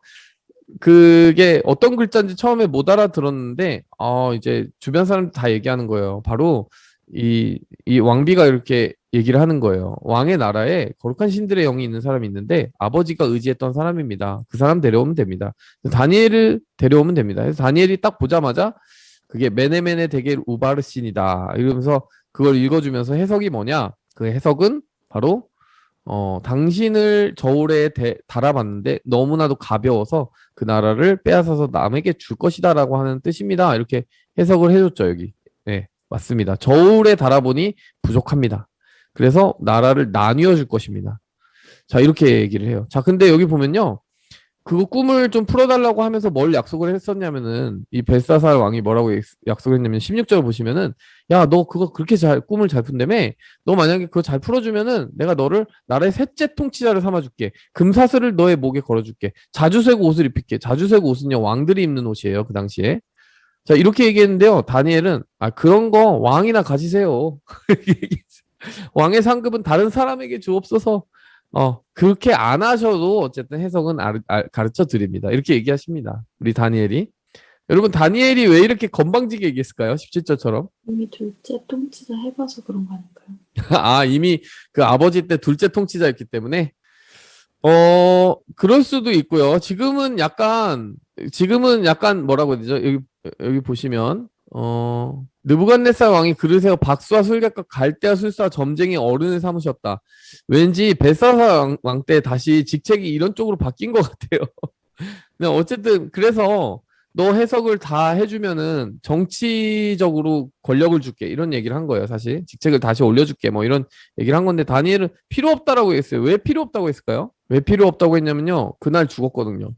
그날 밤에 벨사살 왕이 죽임을 당했습니다.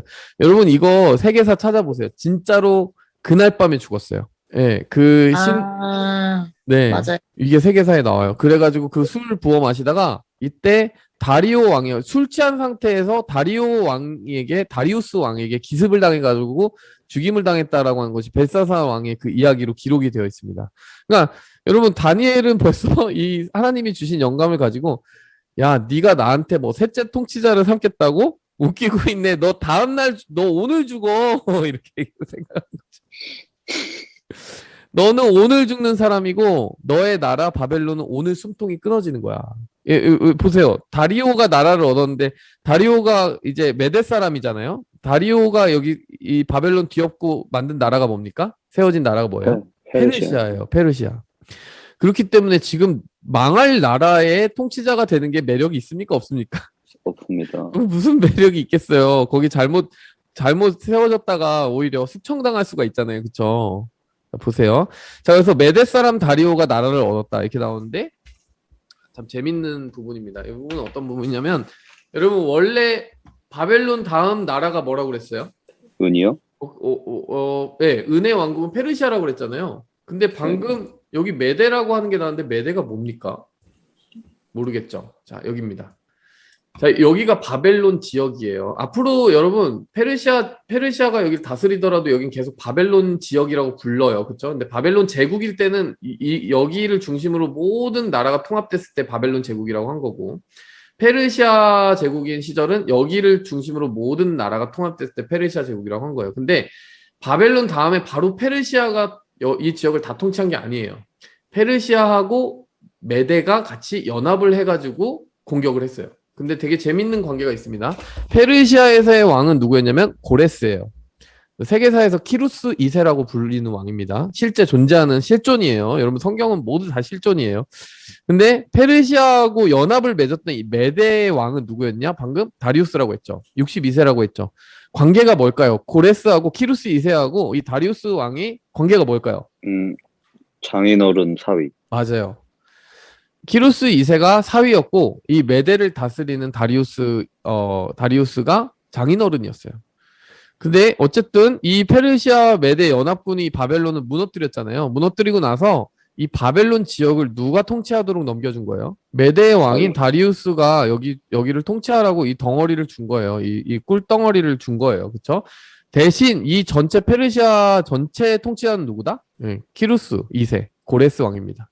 근데 그러니까 이 메대와 페르시아가 연합해서 이 나라들을 집어삼킨 거기 때문에 나라를 나눠 먹었던 거예요. 그렇죠? 나눠 먹었던 거예요. 근데 여러분 62세였던 이 다리우스 장인어른이 금방 죽었어요. 죽고 나서 어떻게 했을까요? 이 페르시아의 왕인 고레스가 어떻게 했을까요? 페르시아 메대를 먹었죠. 네, 메대를 집어삼켜가지고 메대를 멸망시키고 페르시아 이 단일 이름으로 다 점령을 해버렸습니다. 네. 자, 그 일이 벌어졌고, 여기 보면은, 이 페르시아가 메대를 먹고, 바벨론을 먹고, 리디아를 먹었어요. 자, 메대, 바벨론, 리디아를 먹었어요. 자, 제가 지금 세 왕국을 언급을 했죠. 이게 중요합니다. 네. 이게 왜 중요한지 이따가 얘기해 드릴게요. 어쨌든, 자, 이렇게 한번 넘어가 봅시다. 이 세계사는 알면 할수록 재밌어요. 자, 그래서 다리오는 메대의 왕, 고레스 왕의 장인, 고레스는 페르시아의 왕. 예. 자, 뭐 이 부분은 5장에서 벨사살 왕이 약속한 관직을 거절한 이유는 우리가 다 봤습니다. 자, 근데 다니엘 6장으로 가면은 사자굴 사건이 벌어지죠. 자, 아직 다리오가 왕이네요. 다리오가 이 지역을 다스리고 있네요. 그리고 총리 셋을 두었다. 네, 다니엘이 그 중에 하나였다. 네. 다니엘이요, 열심히 이제 기도를 하는 사람이었는데, 자, 여기 보시면 다니엘이 마음이 민첩해서 모든 총리들과 고관들 위에 뛰어나서 그렇기 때문에 왕이 그를 세워서 전국을 다스리게 했다라는 거예요. 여러분, 그 당시에는, 사총리가 있었나? 아마 그래요. 그 지역을 다스리는. 근데 삼총리인가 사총리인가 그런데 그 총리 중에 수석 총리가 있어요. 그 총리는 다른 총리들까지 다 다스리는 거예요. 그래서 이 총리들보다 더 뛰어난 이 다니엘은 수석 총리가 된 거예요. 근데 이 총리들이 다니엘을 어쨌든 고발을 해가지고 그를 정치적으로 좌천시키려고 했어요. 무너뜨리려고 했어요. 자, 여러분 질문해 봅시다. 왜 이렇게 다니엘에게 적이 많았을까요? 다니엘이 네, 질투나서 네, 왜 질투가 났을까요? 자기들보다 뛰어나니까. 그렇죠. 근데 왜 억한 심정인지 조금 자세히 한번 생각해 볼게요. 여기 있는 이 총리들과 고관들은 어느 나라 출신들이겠어요? 그쪽 출신이겠죠. 그렇죠. 이방인이 아니라. 페르시아 출신이죠. 근데 방금 페르시아가 바벨론을 점령했는데 바벨론에서 관리를 하고 있던 다니엘은 사실은 굴러 들어온 돌 아니에요? 그리고 사실은 엄밀히 따지고 보면 바벨론 우리가 점령한 지역에 있는 지역에 속하는 거고 거기에서 관리를 했던 애를 왜 우리보다 갑자기 높은 위치에 세우냐? 이거 솔직히 배 아파요, 안 아파요? 여러분 성경을 보면 왜 이런 질투가 발생하게 되는지도 자세히 알 수 있는 거예요. 야, 너무 배가 아픈 거죠. 야, 우리가 점령한 국가에 관리를 하고 있던 애가 왜 우리보다 머리 위에 서야 되는 거야? 뭐 이런 생각을 하면서 결국 어떻게 되느냐? 어떤 계책을 세우게 되죠. 다리오 왕이 거부할 수 없는 한 가지 제안을 하게 되는데, 당신은 만수무강하옵소서 한 금령을 정하실 것을 구하나이다. 30일만 딱 정해서 왕 외에 다른 어떤 신에게나 사람에게 절하거나 기도하거나 뭐 예배하거나 구하는 사람이 있으면 사자굴에 던져놓읍시다. 이렇게 얘기하고 거기에다가 도장을 찍어 변하지 못하는 규례를 삼아 주옵소서 이렇게 얘기해요. 여러분 이 당시에 이제 페르시아에 굉장히 재밌는 법이 있는데요. 앞으로 에스더서에서도 나오겠지만 여러분 왕이 도장을 찍으면 왕이라도 취소할 수가 없는 법이 있었어요. 자, 그렇게 도장을 찍었네요. 다리오 왕은 뭐 거기에 다니엘에 대한 연루된 무슨 계획이 있을지 모르고 찍었는데 어떻게 합니까? 다니엘이 여전히 이게 조서가 찍힌 줄 알고도 3번씩 무릎 꿇고 예루살렘을 향한 창문을 열고 기도하기 시작하는 거예요. 근데 이 기도하는 걸 발견하고 일러 바쳐가지고 뭐 이제 다니엘을 구원하려고 다리우스 왕은 엄청 애를 썼는데 그 말을 듣지 못하죠. 어떻게 보면은 왕도 방법이 없는 거예요. 사자가 그런데 다니엘은 건드리지 않았고 결국에 어떻게 됐다? 그 사자굴에 누가 떨어졌다? 그 다니엘 경쟁자들이. 네, 경쟁자들이 떨어졌다는 거죠. 자, 우리가 근데 한 가지 굉장히 재밌는 질문을 할 수가 있습니다. 여러분 사실 30일이잖아요. 30일. 30일 동안만 아니 평생 기도하지 말라는 것도 아니고 30일만 기도 안 하면 되는 거잖아요. 하나님이 30일 기도 안 한다고 뭐라 그럴까요? 30일 기도 안 한다고 화가 나시나요? 아니 그리고 몰래 기도해도 되잖아요. 몰래 그냥 화장실에서 기도하면 안 되나? 그럼 여기 다들 남들 다 보이는 그 예루살렘을 향하여 창문을 열고 기도해야 되나 이렇게? 왜 그랬을까요, 여러분? 왜 다니엘이 그렇게 기도했냐고요? 네, 도대체 왜 이렇게 사실 다니엘이 그 신앙 좋은 거 알겠는데 30일만 참았다 기도해도 되고 뭐 사람들 안 보이는 데서 30일 참기 힘들면 화장실에서 기도해도 되는데 이렇게 뭐 골방에서 기도해도 되는데 이 창문 활짝 열어놓고 예루살렘을 향하여 3번씩 무릎 꿇고 남들 다 보는 곳에서 그 30일 동안 굳이 이렇게 기도를 했겠냐라는 거예요. 왜? 그 예레미야의 책 보고 네. 예언을 깨달아서 그런 거 아니에요? 네. 아이고 여기 제가 써놨는데 정확하게 네, 좋은 퍼즐을 잘 찾으셨어요. 맞습니다. 써 있어요. 어디? 지금 우리 목사님 화면 안 보여요. 안 보여요? 네, 안 어? 보여요. 안 보이는데. 안 보여요. 나만 안 보여? 진짜 안 보여요. 아. 저희 자매님 보이세요? 네, 저는 보이는데. 아, 진짜요? 나 왜 안 보여? 수경자매. 나 왜 안 보여? 네네. 여기 화면 공유로 전환이 있구나. 죄송해요. 안 보였어요. 그러면 안 보고 맞추셨구나. 좋습니다. 네. 지금 제 성경 보고 있어요. 좋아요. 자, 인상적인데요. 자, 보면, 그러니까 어떤 일이 있었느냐, 여러분, 이거는 에이, 뭐야. 그 다음을 보면 알 수 있는 거죠. 자, 보십시오. 6장까지는 어쨌든 그런 이야기가 있었구나라고 하고 넘어가는데요. 자, 7장부터 한번 퍼즐을 풀어볼게요. 자, 7장에 보시면 갑자기 바벨론 벨사살 왕 원년이라고 등장합니다. 이거 언제예요? 6장이 먼저예요? 7장이 먼저예요? 7장이 먼저 아니에요? 왜? 다리우스 왕은 벨사살이 술 마시고 취해 있을 때 죽인 사람이니까 벨사살 다음 왕이잖아요. 근데 7장에 왜 갑자기 벨사살 왕이 등장하죠? 자, 요거를 이해해야 됩니다. 요거를 어떻게 이해해야 되느냐? 여러분 장르가 다르다는 걸 이해하셔야 돼요. 자, 7장부터는 이제 꿈이에요. 꿈. 다니엘이 꾼 꿈들. 8장에 다니엘의 두 번째 환상. 9절에 다니엘이 이제 기도한 거 10장에서 12장까지 다니엘의 세 번째 환상. 자, 근데 그러니까 그게 무슨 말이냐? 보시면 다니엘이 본 환상들만 따로 모집해 놓은 거예요, 여기다가. 무슨 말인지 아시겠어요? 그러니까 6장까지는 쭉 다니엘이 지금까지 어떤 일을 겪었는지 연대기식으로 쭉 얘기를 한 거고, 이렇게 A부터 Z까지 일기를 쓰듯이 한 거고, 근데 다니엘이 그 세월을 지나는 동안 꾼 꿈들 있죠. 환상들 있죠. 미래에 대한 계시들 있죠. 그것만 따로 모아가지고 지금부터 얘기하는 거예요. 그러니까 여러분 7장은 지금 6장까지 얘기한 거랑 별개로 딱 챕터가 나뉜다는 거 아시겠죠? 7장부터는 장르가 틀린 겁니다. 무슨 일이 있었는지 뭐 시간 순서대로 얘기하는데 관심 있는 게 아니라 어느 때 어떤 환상을 받는지 관심 있는 거예요. 자, 그러면 이 7장에 보면은 바벨론의 벨사살 원년이라고 하면 그러니까 왕으로 등극한 지 1년째 받은 환상을 얘기한 거죠. 자, 8장으로 넘어가 봅시다. 8장에는 어떤 환상이 있느냐? 벨사살 왕이 제 3년 때 받은 환상이 있습니다. 아직 다리오 왕 안 왔죠? 자, 9장 넘어가 볼게요. 다리오가 드디어 왕으로 세움을 받던 첫 해에 어떤 환상을 받겠네. 그쵸? 무슨 환상을 봤을까요? 그 첫 해에 지금 저기 우리 수경자매가 말했어요. 네, 뭐였죠? 네, 예레미야에게 알려주신 연수를 깨달았어요. 그렇죠. 예루살렘의 황폐함이 70년 만에 그치리라고 한 그 예언이 떠올랐는데 그게 25장에서 그 예레미야 25장에 있습니다. 그러니까 예레미야는 언제적 선지자입니까? 바벨론에게 멸망하기 전 한참 전이에요. 그러니까 아까 그 짜투리 네 왕 마지막 왕 네 왕이 있을 시절이에요. 자 보시면 6절부터 보면 너희 우상 숭배하다 나한테 혼난다라고 했는데 그 말 듣지 않았기 때문에 너희가 말을 듣지 않았기 때문에 느부갓네살을 불러서 이 나라를 쳐서 진멸할 거다. 남유 다 망할 거야. 이렇게 얘기하시면서 모든 소리들 그러니까 뭐 결혼하는 사람들 결혼식이고 뭐고 다 망가질 거야. 이러면서 폐허가 될 거고 70년 동안 바벨론의 왕을 섬기리라. 여러분 예레미야가 정확하게 70이라고 하는 그 얘기를 한 거죠. 그 다음에 70년이 끝나면 어떻게 한다? 하나님이 그 다음에 바벨론을 징벌한다는 거예요. 어쨌든 잠시 바벨론을 들어서 너희를 멸망시키긴 했지만 바벨론이 감히 나의 이름이 걸려있는 이스라엘을 멸망시킨 것도 용서할 수 없어. 그래서 그 다음에는 바벨론 차례야. 그래서 70년째 여러분 그러니까 이 바벨론이 누구에게 멸망한 거죠? 바벨론이 멸망한 게 다리오 왕이 이끄는 메데 페르시아 연합군이잖아요. 그쵸?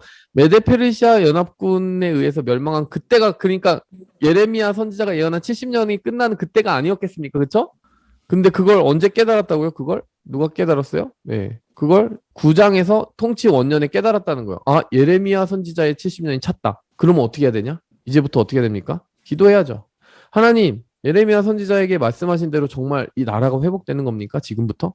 그러면 제발 이제 우리를 용서해 주세요라고 하면서요. 이제 막 회개 기도를 하기 시작해요. 그래서 이거는 지금 나라의 운명을 걸고 기도하는 다니엘의 기도인 것이죠. 그게 다 내 잘못이고 내 죄입니다. 이렇게 기도하면서 우리가 모세의 율법을 다 어기고 그렇게 우상 숭배를 했기 때문에 그 재앙이 쌓여서 우리가 결국 멸망당하게 되는데 하나님이 의롭지 않겠습니까? 하나님 우리의 잘못입니다. 이렇게 기도하니까 이때 가브리엘 천사가 와가지고 지혜와 총명을 주시면서 어떤 계시를 넘겨주기 시작하는 거죠.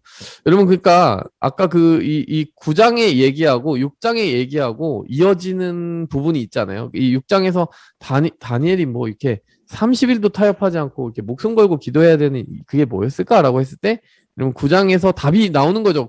결국 뭐였던 거예요, 기도 제목이? 나라를 다시 회복해 주세요. 여러분, 하필이면 왜 예루살렘을 향하여 창문을 열고 기도했는지 아십니까? 솔로몬 왕 때 낙성식 때 그 이야기를 했어요. 솔로몬이 뭐라고 얘기했냐면, 하나님, 우리가 나중에 죄를 짓고 포로로 잡혀가는 한이 있더라도 그 포로로 잡혀간 곳에서 예루살렘 성전을 향하여 기도한다면 그 기도를 들어주시고 우리를 회복해 주세요라고 얘기했거든요. 와, 그러니까 여러분, 다니엘은 정확하게 하나님 말씀 붙잡고 기도한 사람이었어요. 자, 말씀을 붙잡고 기도하는 그 사람이 쓰임 받습니다. 그래서 그리고 나서 다니엘 7장이 이제 등장을 하는데, 여기 보면은 이게 지금 다니엘 7장에 나오는 얘기는 아주 신기하게도, 자, 여기 2장과 7장을 여기다 합쳐놨어요. 그 전에 2장에서 주셨던 환상을 동일하게 다시 반복해 주신 거나 다름없는 일이 벌어집니다. 자, 보세요. 여기 보면은 다니엘 7장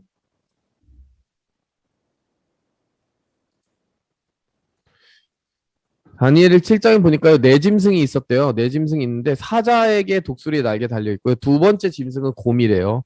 자, 근데 그 곰이 한쪽 몸을 들었고 한쪽에 새 갈빗대, 입에는 새 갈빗대가 물려 있대요. 자, 많은 고기를 먹어라. 근데 표범은 뭐다? 표범에게는 날개가 달려 있는데 머리가 몇 개예요?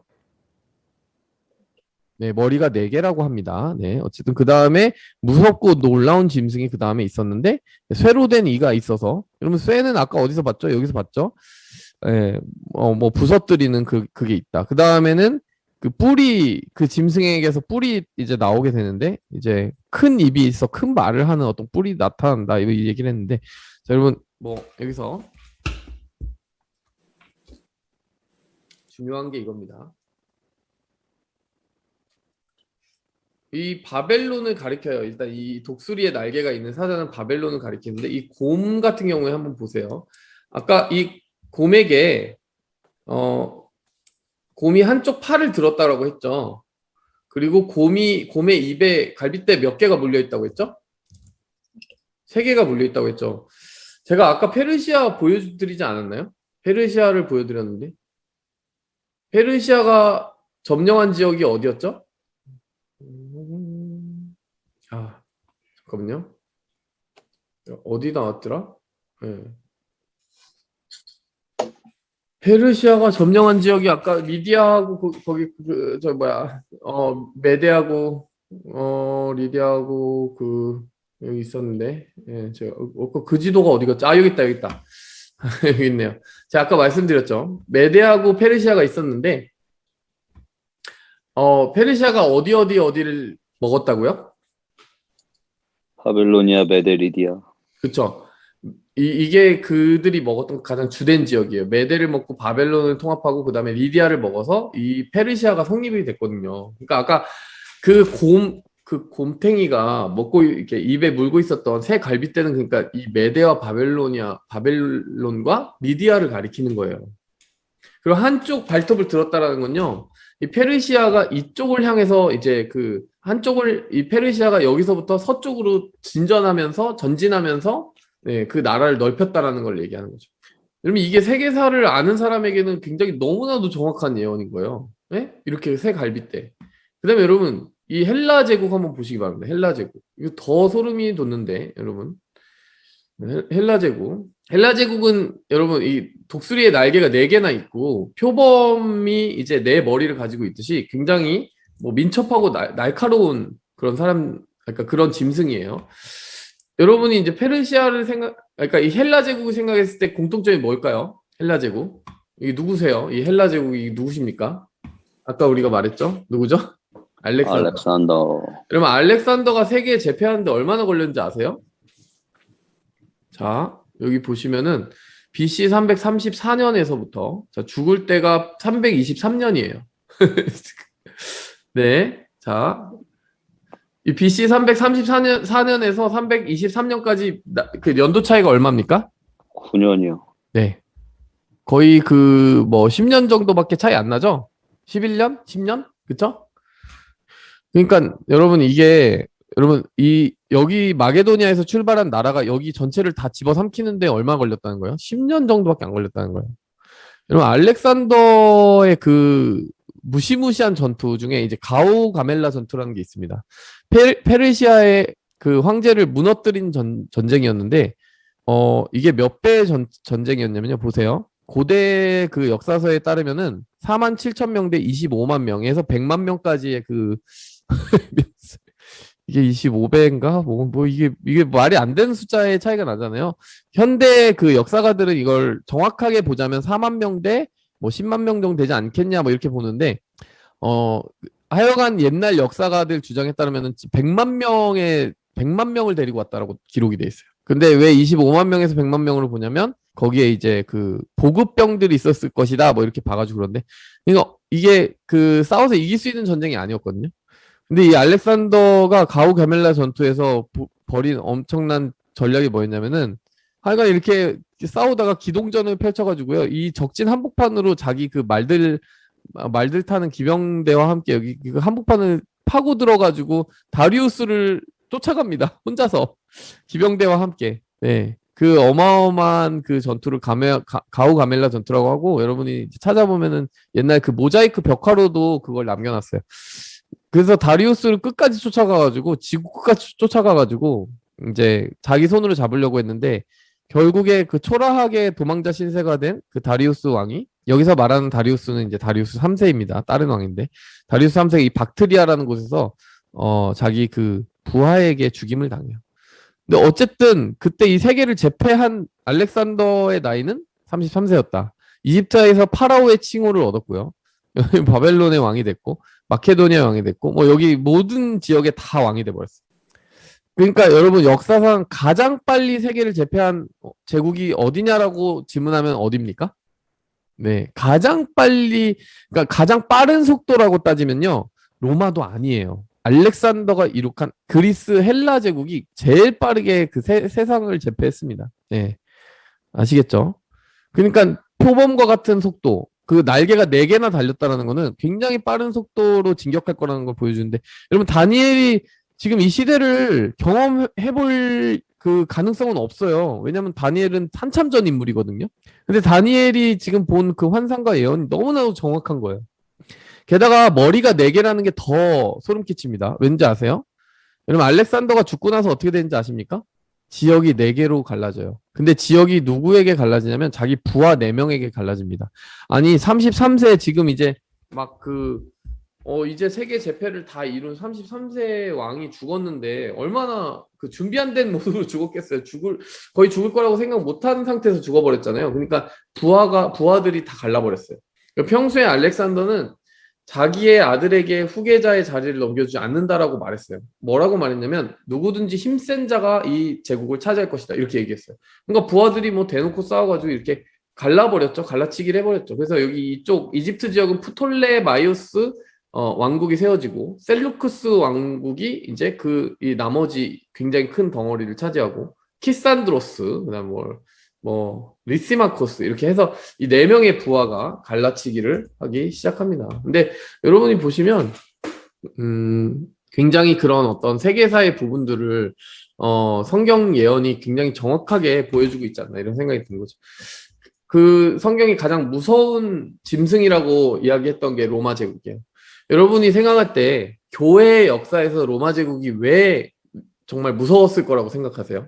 100년 동안 계속 네, 무려 300년 동안 핍박을 했어요. 막 콜로세움에 뭐 짐승의 사자의 밥으로 던져주면서 교회가 그동안 경험해 본 수준의 박해 중에서는 가장 심각한 박해를 이렇게 던져주었던 게 로마 제국이죠.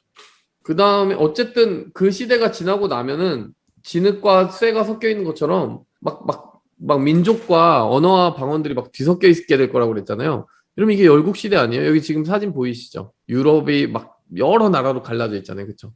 그전에는 통일된 그 나라로 있다가 그 상황에서 사람의 손이 닿지 않은 돌이 와가지고 이걸 무너뜨린다고 했는데 예수님은 언제 오신다라는 거예요? 이 열국 시대 중에 오신다라는 거예요. 여러분 지금이 열국 시대 중에 있는 거예요. 지금이 어떤 하나의 제국이 통치하고 있지 않고 여러 나라들과 민족들이 각기 달리 이렇게 나누어져서 통치하고 있잖아요. 지금 이 시점에서 언제 오시는지 모르겠지만 언젠가 예수님이 오신다라는 거예요. 세계사의 흐름을 이렇게 정확하게. 여러분 그러면 이 다니엘 2장과 7장이 왜 중요하겠어요? 왜 중요합니까? 여러분 구약 시대가 딱 끝났을 때 그 다음에 예수님 오시기까지 그리고 심지어는 예수님이 이제 다시 재림할 것까지도 역사를 다 커버하고 있기 때문에 그래요. 누군가는 이제 말라기 선지자가 끝이다 이러는데 사실은 뭐 그 사이 기간 동안은 하나님이 침묵하셨다 이러는데요. 아니죠. 왜 아니냐고 전 주장을 하냐면 다니엘이 예수님 오시기까지 모든 역사를 이미 다 예언을 해놨거든. 그러니까 하나님이 더 말씀하실 게 없는 거예요. 바벨론이 오고 그 다음에 페르시아가 오고 그 다음에 그리스가 오고 그 다음에 로마가 올 거야. 완전히 다 스포일을 해버렸어요. 이런 식으로 예언이 돼 있는 책이 세상에 어딨어요. 이게 너무 놀라운 얘기인 거죠 사실은. 그래서 다니엘서 7장에 이제 8절에 13절을 보면은 더 조금 신기한 얘기들이 있죠.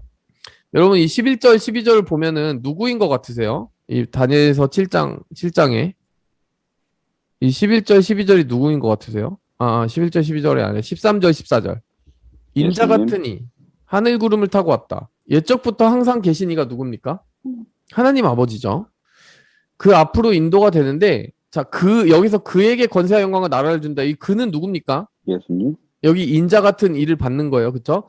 이 인자 같은 이가 이 하나님 아버지 앞에 섰는데 이 인자 같은 이에게 권세와 영광과 나라를 주었다. 여러분 다니엘이 볼 때 너무 알쏭달쏭한 사건이 벌어지는 거예요. 왜? 하나님은 하나님이시고 하나님이 모든 걸 가지셔야 되는데 아니 웬 사람 같은 존재가 앞으로 하나님 앞으로 나아갔는데 그에게 모든 권세를 주었다. 여러분 이거 보면은 어떤 말씀 생각나세요?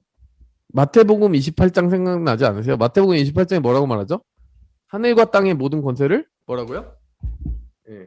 하늘과 땅의 모든 권세를 내게 주셨으니 예수님이 말씀하시는 장면이 나오잖아요. 하늘과 땅의 모든 권세를 내게 주셨으니 그러므로 너희는 가서 어떻게 하라고요? 모든 족속으로 제자를 삼아라.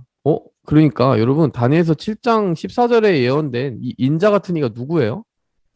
예수님이죠. 그래서 더 재밌는 게 뭔지 아세요? 그에게 영광과 나라를 주는데 모든 백성과 나라들과 다른 언어를 말하는 모든 자들이 그를 섬기게 하였다. 여러분 이게 놀라워야 돼요. 여러분이 유대인의 관점에서는 하나님은 무조건 누구의 왕입니까? 누구의 신이십니까? 유대인. 유대인들만 사랑하는 신이어야 돼요. 사실은.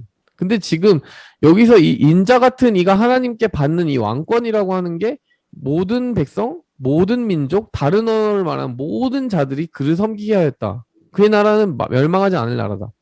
이거는 다니엘이 좀 알쏭달쏭하게 봐야 되는 부분인 거죠. 15절에 보니까 다니엘이 근심하기 시작했어요. 도대체 이게 뭘까? 이해가 안 돼. 근심하기 시작했어요.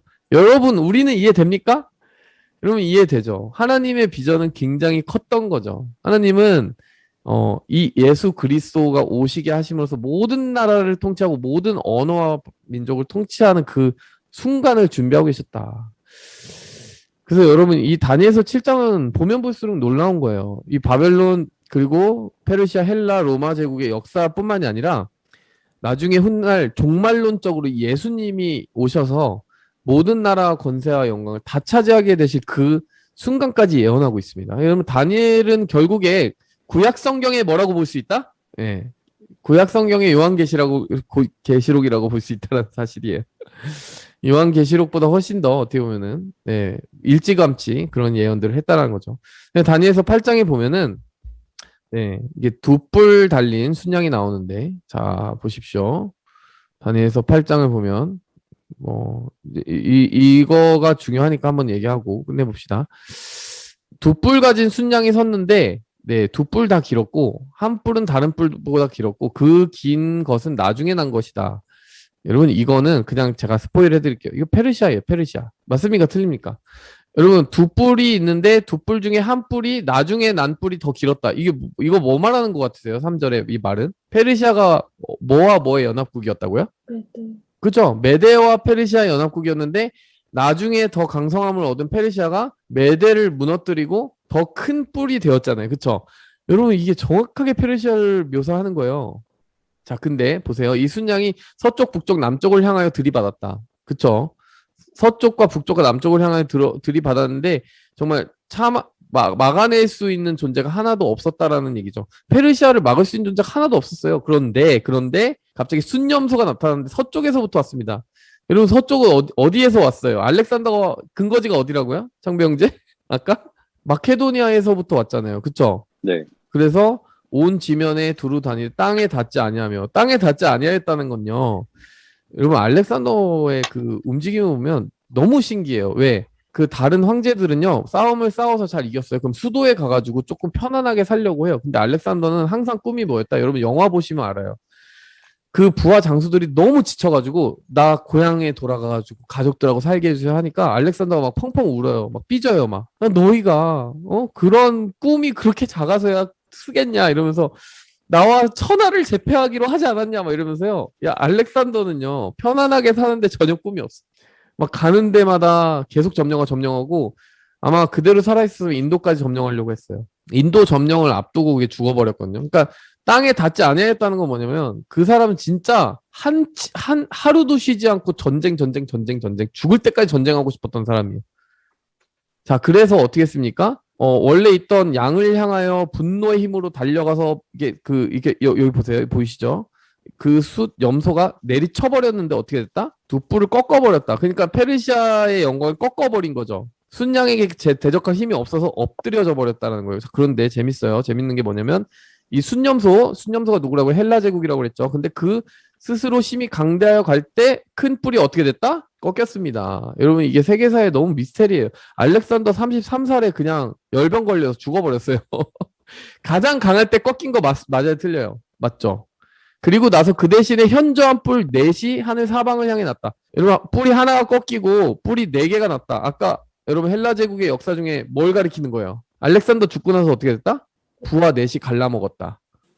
그래가지고 그 뿔 중에 한 뿔이 이 영화로운 땅을 향하여 힘이 커졌다라는 거는 그 중에 한 셀루쿠스 왕조가 유대인들의 땅을 점령을 해가지고요. 여기서 성소를 헐었고 여기 보면은 매일 드리는 제사를 망가뜨렸다. 실제 역사예요. 그럼 셀루쿠스 왕조 중에 자기를 에피파네스라고 부르면서요. 신의 현현이라고 부르면서 그 유대인들의 성전 허물고 제사를 금지시키는 왕이 있었어요. 자, 이게 근데 여러분이 생각할 때 이 어떤 사람은 다니엘이 너무 정확하게 예언을 했기 때문에 야, 이거는 다니엘서가 나중에 조작된 거 아닐까? 그럴 리가 없는 거죠. 다니엘서를 쓴 연도가 분명히 있고 그걸 읽은 독자들이 그 연도에 읽었고 그리고 그 이후에도 쭉 사본이 시간 순서들이 이어져 오기 때문에 여러분 다니엘서는 놀랍게도 하나님의 그 모든 역사 순서대로 세계사를 그대로 기록하고 있어요. 판박이로. 사실 세계사에 되게 즐기는 분이면은 더 조금 다니엘서의 소름이 많이 돋습니다. 그래서 다니엘서 10장을 보면요. 어쨌든 마지막에 보면은 재밌는 부분이 나오는데 세마포 옷을 입고 우바스 순금띠를 띠고 있죠. 여러분 그림으로 그냥 봤으면 좋겠어요. 그림은 이렇게 생겼습니다. 우바스 순금띠는 없는데 여기 세마포 옷을 입고 우바스 순금띠를 띠고 몸은 황옥 같고 얼굴은 번갯빛 같고 그의 눈은 횃불 같고 빛난 녹과 같고 그의 팔과 발은 빛난 녹과 같고 그의 말소리는 무리의 소리가 같도다. 여러분 이거 누굴까요? 자, 이 사람이 누군지 모르시면 계시록을 보세요. 요한계시록 13장에서 16절. 촛대사의 인자 같은 이가 발에 끌리는 자 한번 비교해 봅시다. 가슴에 금띠, 순금띠 보이세요? 발은 풀무불에 단련한 빛난 주석 같고 빛난 녹과 같고 세마포 옷을 입었고 흰 양털 같은 머리 여러분 이것들 보니까 그의 음성은 많은 물소리와 같으며 그의 말소리는 무리의 소리와 같더라. 자, 요한계시록에 지금 이거 예수님이거든요. 예수님이에요. 인자 같은 이가. 왜냐면 이게 예수님인 건 너무 분명해요. 뒷부분에 내가 살아있는 자라 내가 전에 죽었었노라. 이 예수님이잖아요. 그렇죠? 예수님. 여러분 요한계시록과 다니엘이 지금 연결돼 있는데 다니엘서에 예언된 이분이 누구다? 예수님이다. 다니엘이 이 환상 혼자 보고 다른 사람은 크게 떨며 도망갔고 정말 힘이 빠졌고 뭐 이런 얘기를 해요. 그러면서 크게 은총을 받은 다니엘아 이러면서 내 말을 깨달아라 이러면서 페르시아의 군주가 21일 동안 나를 막았기 때문에, 예, 내가 너한테 오지 못하고 있었다. 뭐 이런 얘기를 하는데, 이게 지금 앞부분에 보면, 다니엘 새 이래 동안 슬퍼하는 그 기도와 연결돼 있어요. 자, 여러분, 다니엘 기도라고 들어보셨어요? 21일 동안 하는 기도? 3주 동안 하는 기도? 교회마다 다니엘 기도 뭐 하면서 21일 동안 작정 기도하는 교회 되게 많잖아요. 그게 바로 이 본문입니다. 이게 이 다니엘 10장에 보면은 큰 전쟁에 대한 환상을 깨닫고 나서 이제 3주 동안 슬퍼하면서 금식하면서 기도를 했는데, 예, 그때 응답을 들고 예수님이 직접 오신 거예요, 다니엘에게. 그리고 나서 설명하시는 게 뭐냐면, 야, 너가 겸손하게 엎드린 그때부터 너한테 응답을 주려고 처음부터 오려고 했는데 21일 동안 막혀 있었어. 뭐에 막혀 있었냐면 페르시아의 군주가 나를 막았어. 페르시아 군주 다음에는 누가 온다? 그 다음에 헬라 군주가 올 것이다. 이 뒷부분에 나와요. 여기 20절에. 무슨 말이냐면 지금 여러분 다니엘 10장에 이 바사왕 고레스 제3년에 얘기한 거니까 지금 이 패권은 누가 잡고 있어요? 이 지역은 페르시아가 다스리고 있어요. 고레스 키루스 2세의 페르시아의 왕이라고 그랬잖아요. 그러니까 지금 이 지역은 페르시아가 다스리고 있는데 큰 전쟁에 대한 환상을 보고 나서 예수님이 직접 오셔서 다니엘에게 뭐라고 얘기했냐면 페르시아 곧 망한다. 누가 온다 그 다음에? 헬라의 군주가 온다. 이렇게 예언을 해주셨는데 여러분 그 응답을 들고 언제 오려고 했다는 거예요. 21일 전에 너에게 벌써 응답이 내렸는데 내가 그걸 들고 오는 그 사이에 영적 전쟁이 있어서 그걸 지금 21일이 지난 지금 전해주었다는 거죠. 자, 다니엘 10장에서 우리가 배울 수 있는 기도에 대한 가르침 한 가지만 한번 정리해 봅시다. 기도. 여러분 기도의 응답은 언제 내려지는 걸까요? 이 본문에 의하면. 네? 기도의 응답은 네가 기도하자마자예요. 지금 예수님이 뭐라고 말씀하셨냐면은 그 인자와 같으니 계속 인자와 같으니 이게 지금 예수님이거든요. 예수님이 또 강건하게 사람의 모양 같은 것이 나를 강건하게 지금 다 예수님인데 예수님이 뭐라고 얘기했어요? 너가 깨달으려고 한 그때부터 벌써 응답 받았다. 그러니까 기도 시작하자마자 사실은 응답은 떨어진다는 얘기예요. 근데 그 응답이 내 눈앞에 나타나서 도달하는 데까지는 시간이 걸릴 수 있다는 거예요. 왜? 네가 모르는 영적인 전쟁이 있기 때문에. 사탄이 하나님의 응답이 너에게 다가오는 시간을 지연시키는 경우가 있기 때문에. 이 페르시아의 왕국의 군주가 21일 동안 나를 막았다. 그러니까 하나님이 그 역사를 이루시기 위해서 우리의 기도를 사용하시는데요. 우리 한 사람 한 사람의 기도가 하나님의 나라의 어떠한 왕국의 시계를 빠르게 흘러가게 하고 있다는 얘기예요. 여러분이 하는 기도가. 근데 그 기도가 바로 눈앞에 응답으로 다가오지 않는 것처럼 보여도요. 사실 내막은 뭐다? 기도하는 순간, 진짜 진심으로 겸손하게 엎드리는 순간 이미 응답은 어떻게 됐다? 응답은 이미 떨어졌다는 얘기예요. 여러분이 이제 이 다니엘 10장을 보면서 지금 우리가 깨달아야 되는 거 계속 인자 같으니 사람의 모양 같으니 예수님이 나타나고 예수님이 여러분 신약 성경에만 나타난 게 아니네요. 그쵸? 여러분 다니엘을 보면은 너무 놀랍게 예수님이 여기저기 다 계세요. 벌써. 자, 어쨌든 그 다음에 이제 포로 귀환 얘기가 에스라와 느헤미야인데요. 자, 1차 포로 귀환, 2차 포로 귀환, 3차 포로 귀환이 있었다. 이거 빠르게 정리하겠습니다. 1차 포로가 다시 돌아왔는데 이 포로가 돌아가게 했던 왕은 누구다? 고레스 왕이고 키루스 2세다. 그리고 제가 아까 말했듯이 다니엘에서 1장부터 뭐 어떤 내용이 있었어요? 아까? 다니엘이 언제까지 있었다? 다니엘이 고레스 왕 원년까지 있었다. 그럼 고레스 왕 원년은 어떤 해기에 고레스 왕 원년을 언급했을까요? 고레스 왕 원년에 포로가 돌아가라고 명령한 때가 바로 고레스 원년이에요. 에스라 1장에 보면 고레스 왕 원년에 보이십니까? 고레스 왕 원년에 예레미야의 입을 통해 하신 말씀이 이루어지기 위해 고레스 왕의 마음을 감동해 주셨다라고 나와 있는데요. 더 놀라운 사실 한 가지는 이사야서에 고레스의 이름이 나온다는 거예요. 고레스의 이름. 자, 이사야 44장 보면 28절에 고레스라는 이름이 나오는데 여러분 이게 왜 이상한 건지 아십니까? 고레스는 사실 이사야하고 시간 간격이 한 150년은 적어도 나요. 그러니까 이사야가 이 예언을 할 때 고레스라는 인물은 이 세상에 존재하지도 않아요. 근데 고레스에 대해서 뭐라고 얘기한 거예요? 예루살렘을 다시 세우는 사람이 될 거다. 고레스라는 사람이. 근데 더 웃긴 건 뭔지 아세요? 이사야 선지자 살던 시절에는 예루살렘이 무너진 적이 없다. 되게 웃긴 사실이죠. 자, 그 다음에 이사야 15장 13절에 또 고레스가 나오는데요. 보세요. 아니네. 예. 자. 여기 있네요. 이사야 45장 1절부터 13절까지 고레스에게 이와 같이 말씀하시되 내가 그의 오른손을 붙들고 열국을 항복하게 한다. 내 종이라고 불러요. 기름 부음을 받은 고레스. 여러분 고레스는 이방의 왕인데 기름 부음을 받았대요. 하나님께. 너무 웃기는 말이죠. 그러면서 이스라엘을 위해서 이렇게 구원을 베푸는 도구로 쓰시겠다. 예, 이렇게 얘기하는 거예요. 이사야 44장과 이 45장을 보면 되게 놀라운 예언이 등장하는 거고, 여러분 그 말 그대로 고레스 왕 때 실제로 돌아가라라는 명령이 떨어진 거예요. 네, 에스라 1장에 바로 그게 나오는 겁니다. 근데 에스라 1장에 처음 가서, 그러니까 에스라 1장을 보면은 1차로 귀환한 포로들은 수룹바벨과 예수아예요. 그러니까 여기에는 지금 에스라가 없어요. 에스라는 사실 2차 포로 귀환 그 2차 포로에 속해 있어요. 2차로 돌아온 포로 귀환대에 속해 있습니다. 근데 이 수룹바벨과 예수아가 한 건 뭐였다? 뭐였습니까? 성전 건축이에요.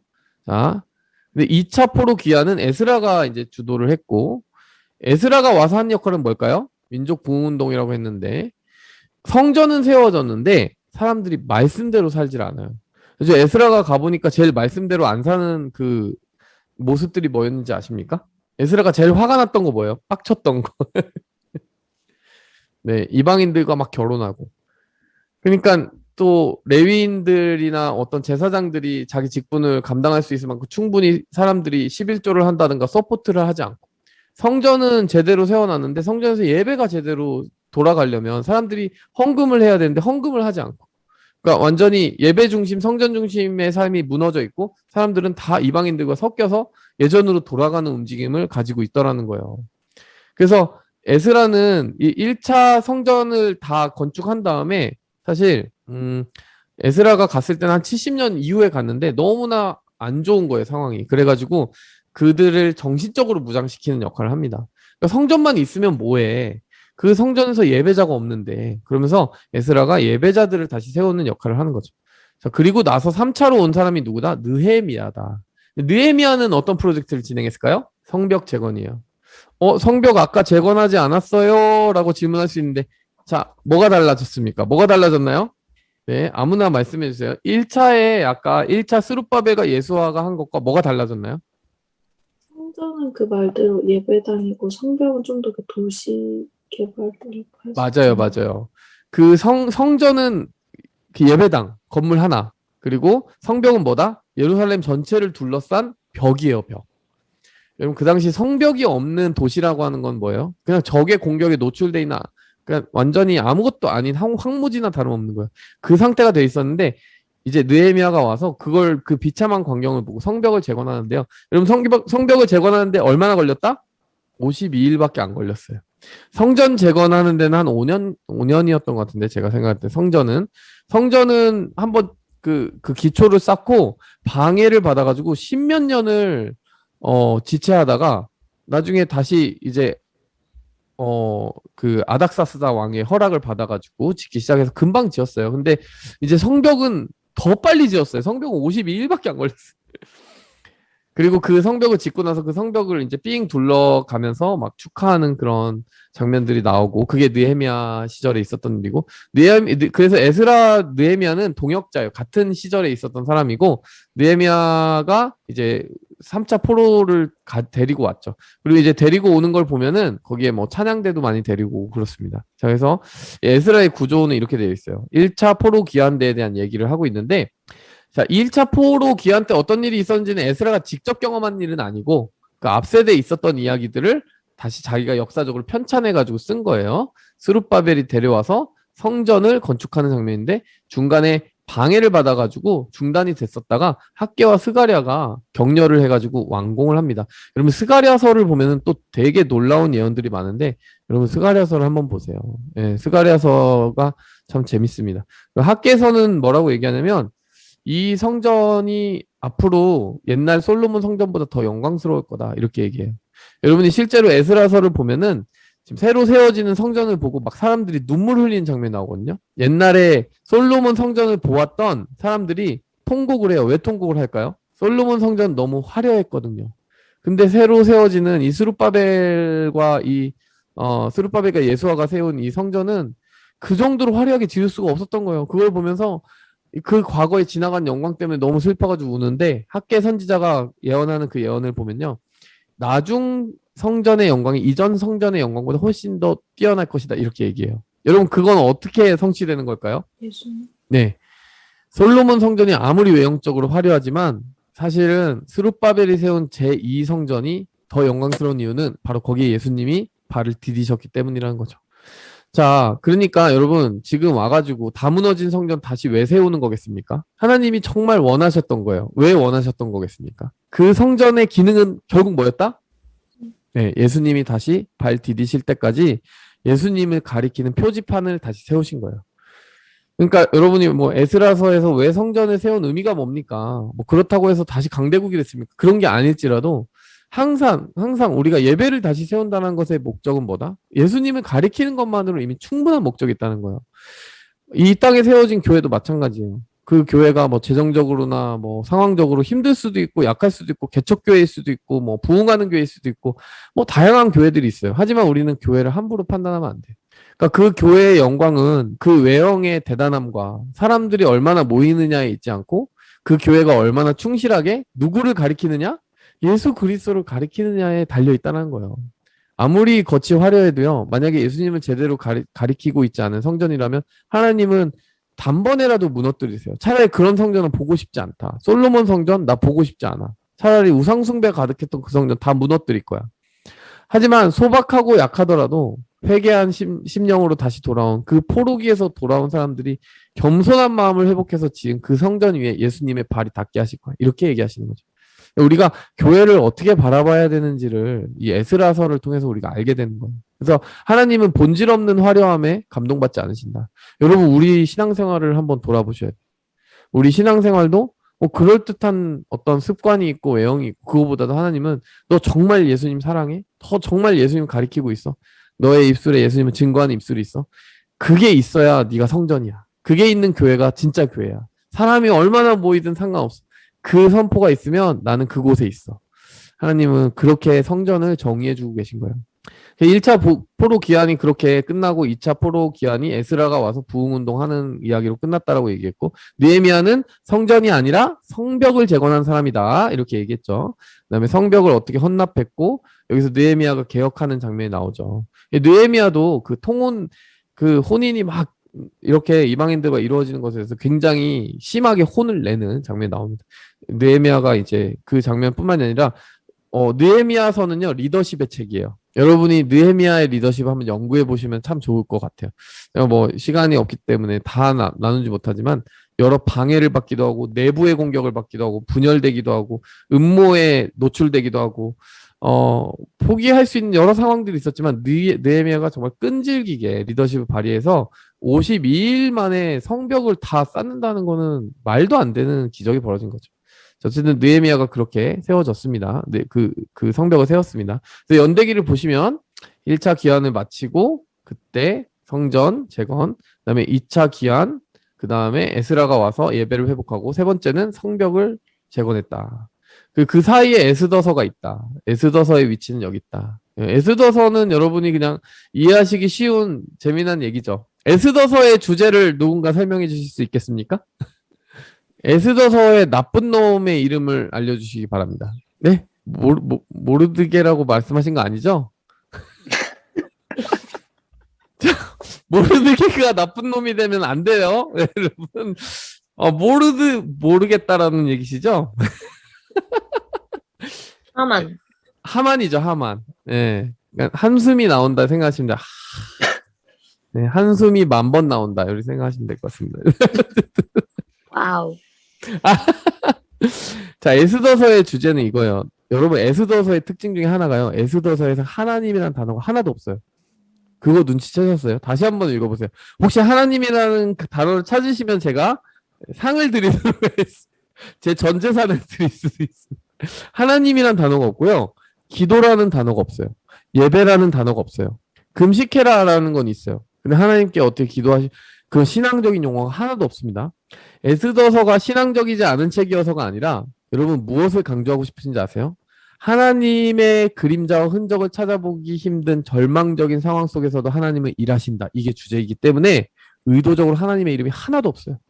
여러분 이 에스더서의 그 배경을 보면은 페르시아의 그 다 완전히 포로가 되어 있고 크세르크세스 그 아하수에로 왕의 그 신하들이 다 있고 그러니까 그 많은 민족들 점령당한 민족들 중에 하나로 유대인들이 힘없게 그냥 초라하게 있잖아요. 그래서 이 하만의 음모 때문에 정말 죽기 직전이었잖아요. 바람 앞에 등불이었잖아요.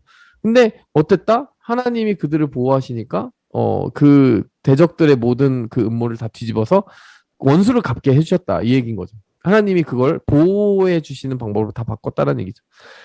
예. 그리고 또 한 가지 주제는 뭐냐면요. 우연 같은 일이지만 우연은 없다라는 얘기예요. 여러분 에스더서에서 나타난 우연히 일어난 사건 뭐가 있습니까? 예. 여기 지금 1, 2장에서 우연히 일어난 것 같은 사건 뭡니까?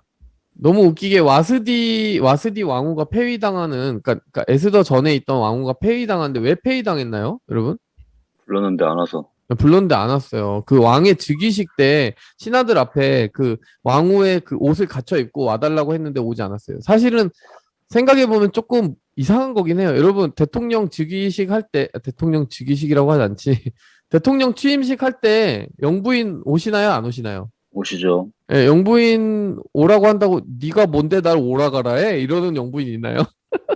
없죠. 이게 나라의 수치잖아요. 그쵸? 아니, 즉위식이에요. 다른 것도 아니고. 즉위식 때 와달라는데, 안 온 거예요, 와스디가. 여성들과 같이 잔치하면서. 그러다 폐위당한 거죠. 이게 우연 같지만 사실 아니라는 거죠. 에스더를 왕으로 세우는 한 가지 계기가 됐죠.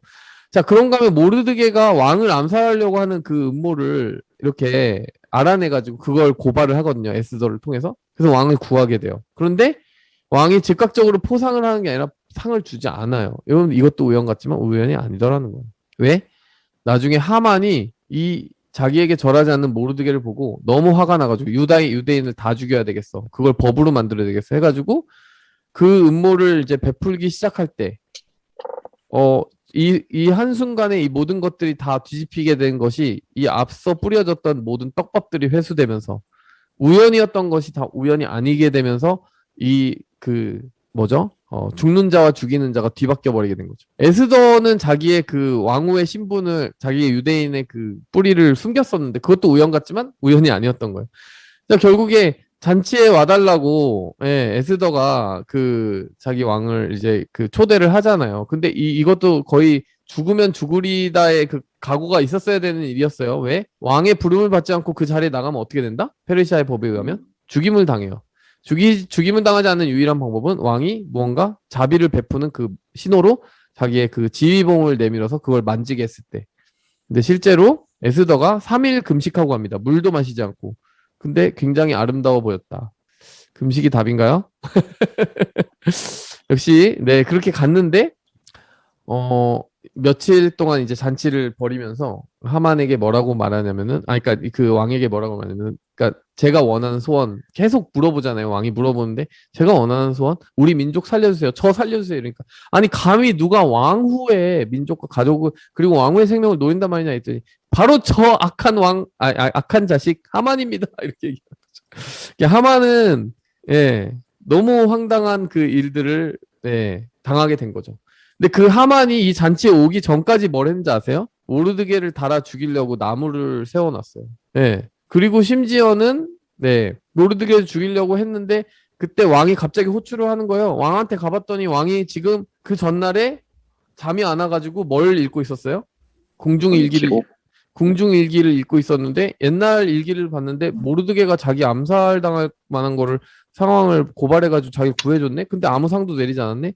야, 어떻게 된 거야? 그러면서 하만을 부른 거예요. 이 지금 나무 세우고 막 이렇게 야, 다음날 내가 모르드게 죽여야지. 이러고 있는데 하만을 부른 거예요. 하만이 마침 궁전에 있었어요.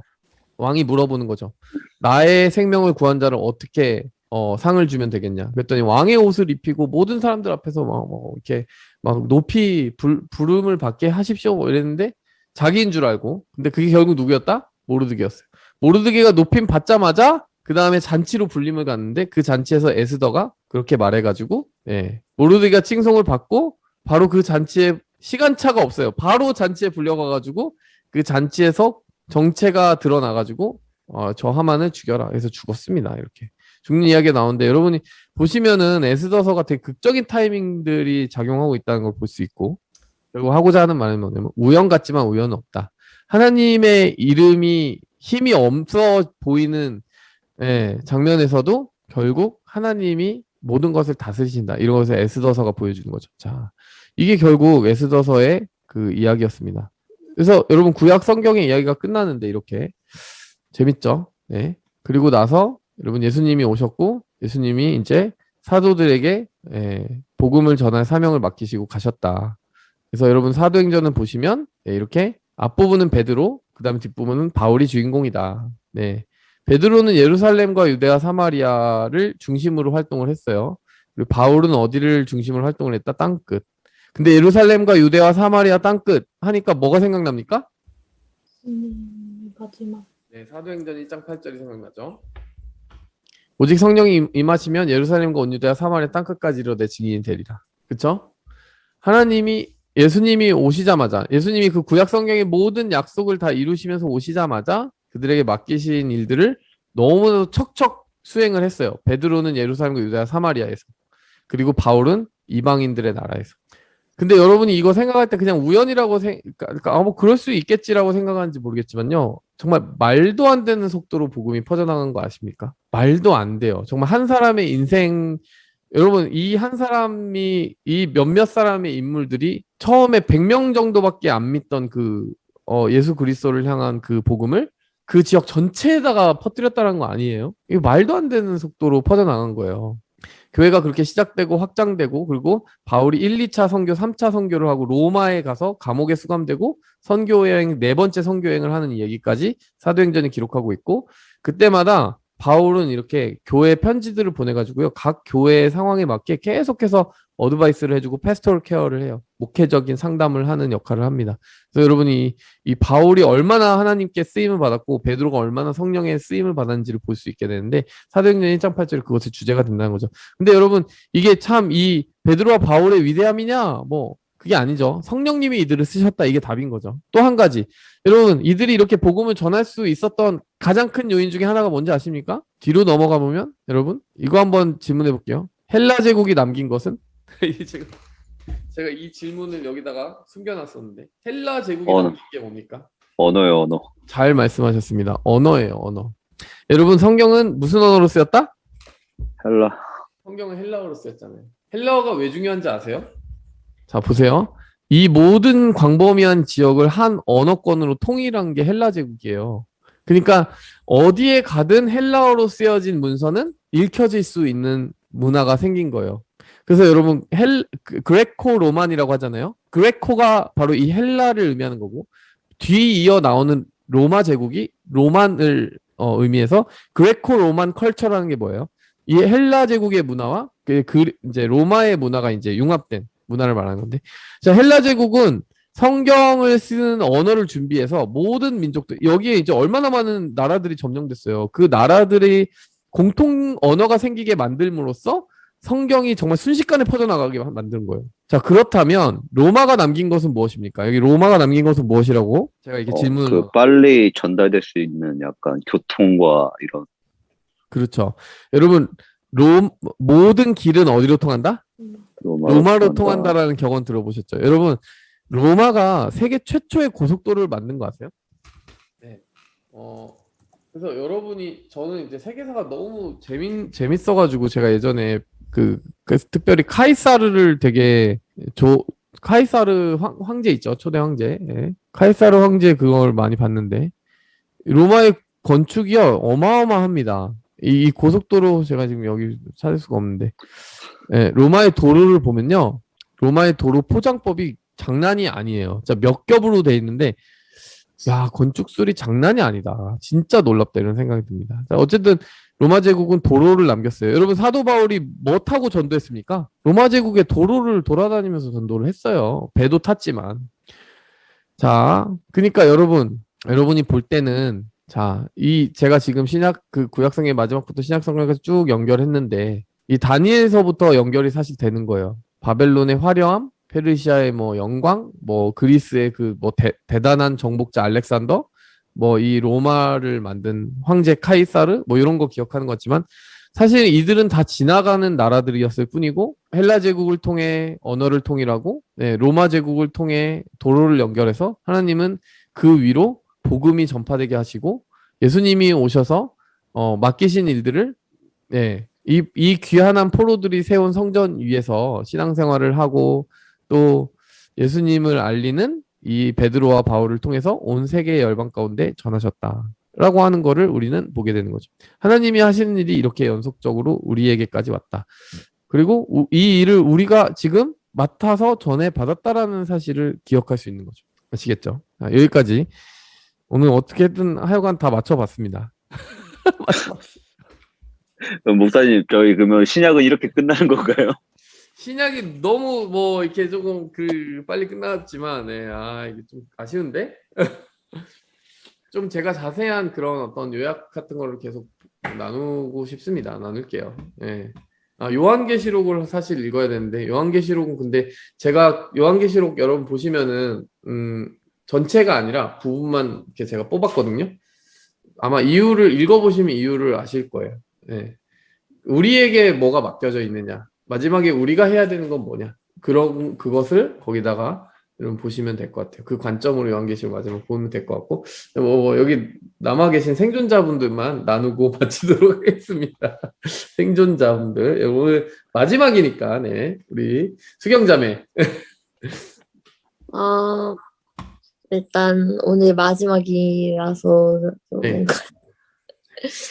마지막에 급하게 뭔가 빨리 함께한 것 같은 느낌이 없지 않아. 네, 아니 뭐 조금 더 사실 마무리하는 시간 하루 정도 더 했으면 좋겠어요. 네, 그럼 다음 주에 마지막 해요. 네, 목사님. 네. 다음 주에 한 번 더 해요. 그렇게 얘기하고 한번 열겠습니다. 줌을. 네, 네, 좋습니다. 진짜 마지막으로. 네, 네. 오늘까지 어떠셨어요? 오늘만요? 아니면 전체적으로? 오늘도 그렇고 오늘. 전체 얘기해도 오늘. 그렇고 좋고. 오늘만 얘기하겠습니다. 네, 제가 좀 늦게 합류하긴 했는데 네. 근데 이게 제가 읽은 거를 다시 복습하는 느낌이라 가지고 네, 확실히 한 번 더 이렇게 리마인드 되는 느낌? 네. 좀 이렇게 희미하게 한번 훑고 지나갔던 것들이 좀 더 뚜렷해지는 느낌이 들어서 좋았고요. 네. 역시 지도를 보면 뭔가 더 네. 헷갈리고 그러는 네. 것 같아요, 저는. 지도를 보면서 헷갈려요. 지도를 왜냐면 보면, 지도가 더 막 헷갈리게 되어 있어서. 근데 어, 그거를 또 찬찬히 하나씩 딱 네. 짚어가면서 보니까 네, 좀 시간은 다소 오래 걸리긴 하지만 그래도 네. 그 개념이 이제 정리가 되는 느낌이라서 되게 네, 좋았고요. 네, 이게 내용이 너무 많다 보니까 네. 이 짧은 시간 안에 다 못해서 네, 그게 아쉬운데 그래도 네. 그거를 할 수 있다는 게 이렇게 진짜 일일이 다 들여다보면서 네, 가는 그런 걸 해본 적이 없어서 네, 이런 게 정말 좋은 것 같아요.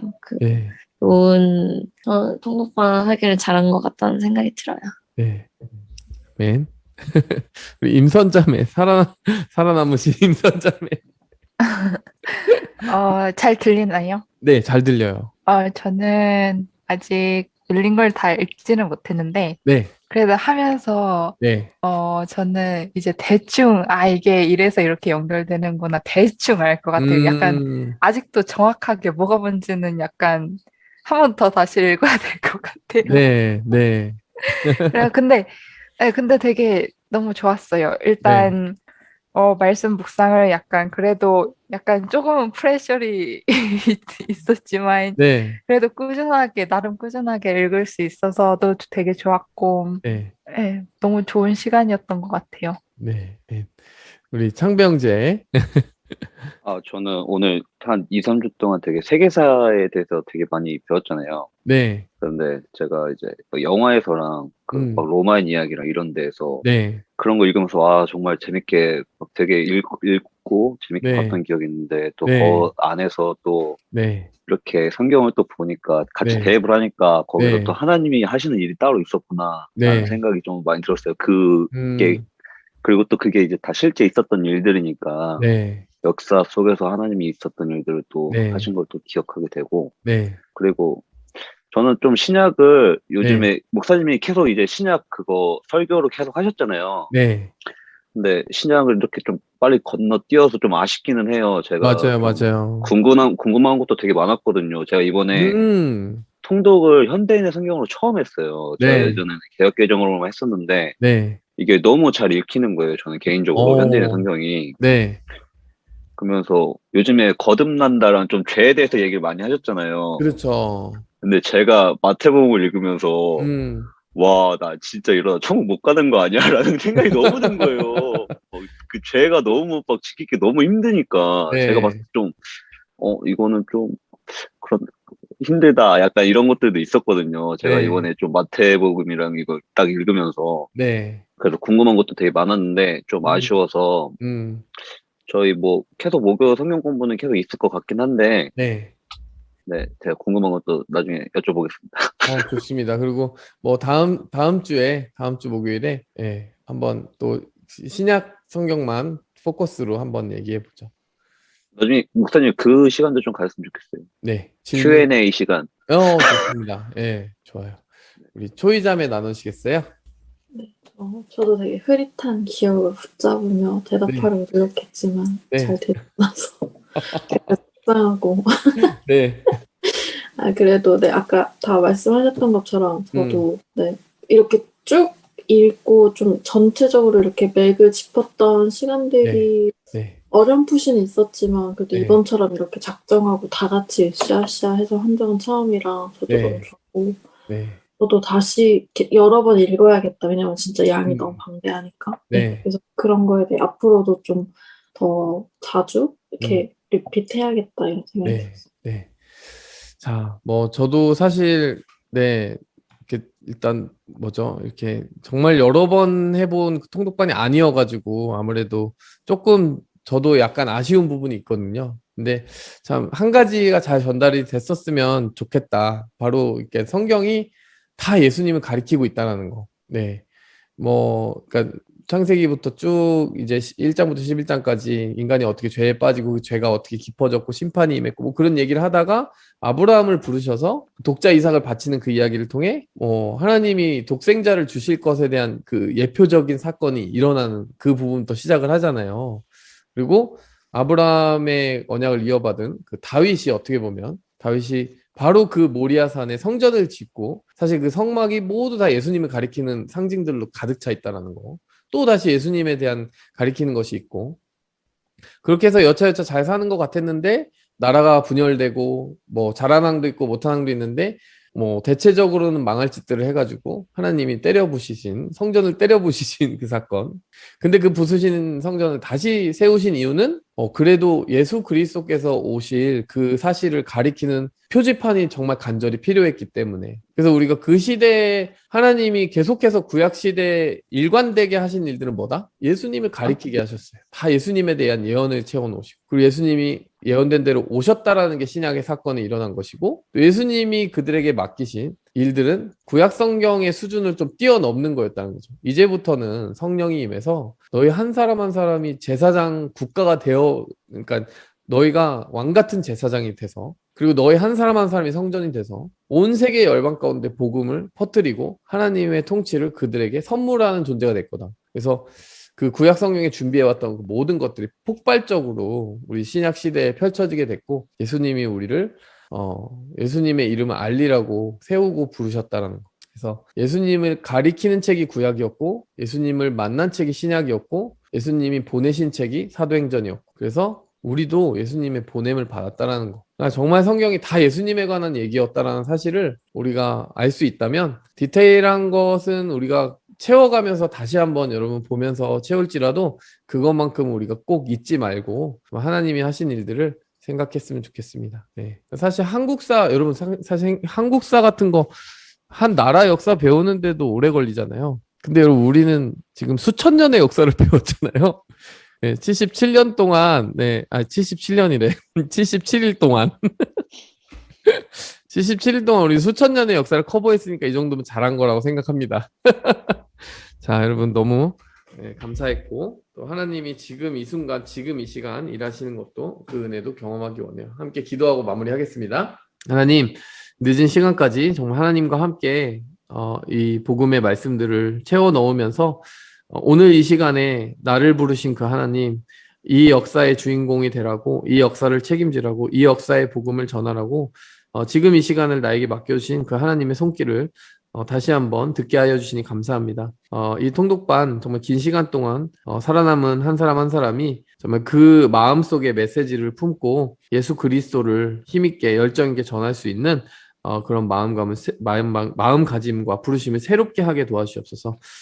무엇보다 이 자리에 정말 끝까지 머무른 우리 한 사람 한 사람 축복하여 주시고 기름 부어 주시고 사용하여 주시옵소서. 예수님의 이름으로 기도했습니다. 아멘.